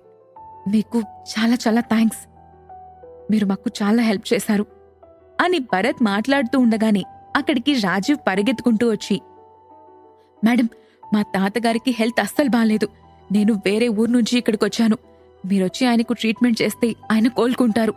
దయచేసి నాతో రండి, నేను అన్ని అరేంజ్మెంట్స్ చేశాను అని రిక్వెస్ట్ చేస్తూ అడిగాడు. స్నేహ బెనర్జీ గారికి వేరే పనులు చాలా ఉన్నాయి. కానీ అని ఆవిడ ఏదో చెప్పబోతుంటే, కానీ అని మాత్రం ఏం చెప్పద్దు. మీరు దయచేసి నాతో రండి. మీకు ఎంత కావాలంటే అంత డబ్బులిస్తాను. మా తాతగారిని కాపాడండి అని రాజీవ్ బాగా రిక్వెస్ట్ చేశాడు. స్నేహ బెనర్జీ ఒప్పుకున్నారు. వెంటనే రాజీవ్ స్నేహ బెనర్జీని అక్కడ్నుంచి తీసుకెళ్లిపోయాడు. అదేంటి బ్రో, ఎందుకు డాక్టర్ని తీసుకెళ్ళనిచ్చావు అని హేమంత్ భరత్ని అడిగాడు. మన జయంత్కి బాలేదని ఎంత బాధపడుతున్నామో వాడు కూడా అంతే బాధపడుతున్నాడు. కేవలం వాళ్ళ తాతగారి కోసమే వాడిదంతా చేశాడు. ఈ విషయంలో మనం పెద్దగా పట్టింపులు పెట్టుకోకూడదు. ప్రాణం విలువ మనకు తెలుసు కదా అని అన్నాడు భరత్. నువ్వు చాలా మంచోడివి బ్రో. నేనైతే అసలు వాణ్ణి వదిలేవాణ్ణే కాదు అని హేమంత్ అన్నాడు. తర్వాత ఓంకార్ దగ్గరకు వెళ్ళి, థ్యాంక్ యూ ఓంకార్. మన టీం అందరికీ నా తరపున థ్యాంక్ యూ చెప్పు. టైంకొచ్చారు కాబట్టి ఇప్పుడు జయంత్ సేఫ్గా ఉన్నాడు. కానీ మీరు నాకు ఇంకొక సహాయం చేయాలి అని భరత్ అన్నాడు. తప్పకుండా చేస్తాను సార్. ఏం చేయాలో చెప్పండి అని ఓంకార్ అడిగాడు. మీరందరూ వెంటనే రాజమండ్రికి వెళ్ళండి. మన వాళ్ళు మొత్తం 500 మంది అక్కడికి వెళ్ళాలి. అక్కడ మోహన్ రావు గారిని కలిసి అక్కడ వరదల్లో ఇబ్బంది పడేవారికి సహాయం చేయాలి. నేనందరికీ 50 లక్షలు ఇస్తాను అని చెప్పాడు భరత్. వెంటనే బయలుదేరతాను సార్ అని చెప్పి ఓంకార్ బయలుదేరాడు. అక్కడ్నుంచి వాళ్లంతా వెళ్లిన తర్వాత భరత్ మోహన్ రావు గారికి ఫోన్ చేశాడు. భరత్, ఆపరేషన్ ఎలా జరిగింది అని మోహన్ రావు ఫోన్ వచ్చిన వెంటనే లిఫ్ట్ చేసి అడిగాడు. అంతా మంచిగా జరిగింది అంకుల్. మంచి సర్జన్తో ఆపరేషన్ చేయించాము. మీరింకేం కంగారు పడకండి అని చెప్పాడు. నీకు థ్యాంక్స్ అనే ఒక్క మాట సరిపోదు బాబు అని మోహన్ రావు కన్నీళ్లు పెడుతూ చెప్పాడు. మీరింక భయపడొద్దు. జయంత్ని చూసుకోవడానికి నేను హేమంత్ ఇక్కడే ఉన్నాగా. అంకుల్, నేను ఒక 500 మందిని కావలసిన సామాన్ మొత్తం కలిపి పంపిస్తున్నాను. అక్కడ సహాయక చర్యలు తీసుకోవడానికి మీ దగ్గరికి పంపించాను అని భరత్ చెప్పాడు. సరే బాబు అని చెప్పి మోహన్ రావు ఫోన్ పెట్టేశాడు. ఇంకో పక్కన భరత్ ఇచ్చిన ఐడియా వల్ల సినీ తారలందరూ చాలా మందితో ఫండ్స్ ఇప్పించారు. రాజమండ్రిలో జరిగిన విషయం దేశం మొత్తం తెలిసింది. దేశం నలువైపుల నుంచి సహాయం చేయడానికి చాలా మంది వచ్చారు. ఎంతో మంది డబ్బులు కూడా పంపిస్తున్నారు.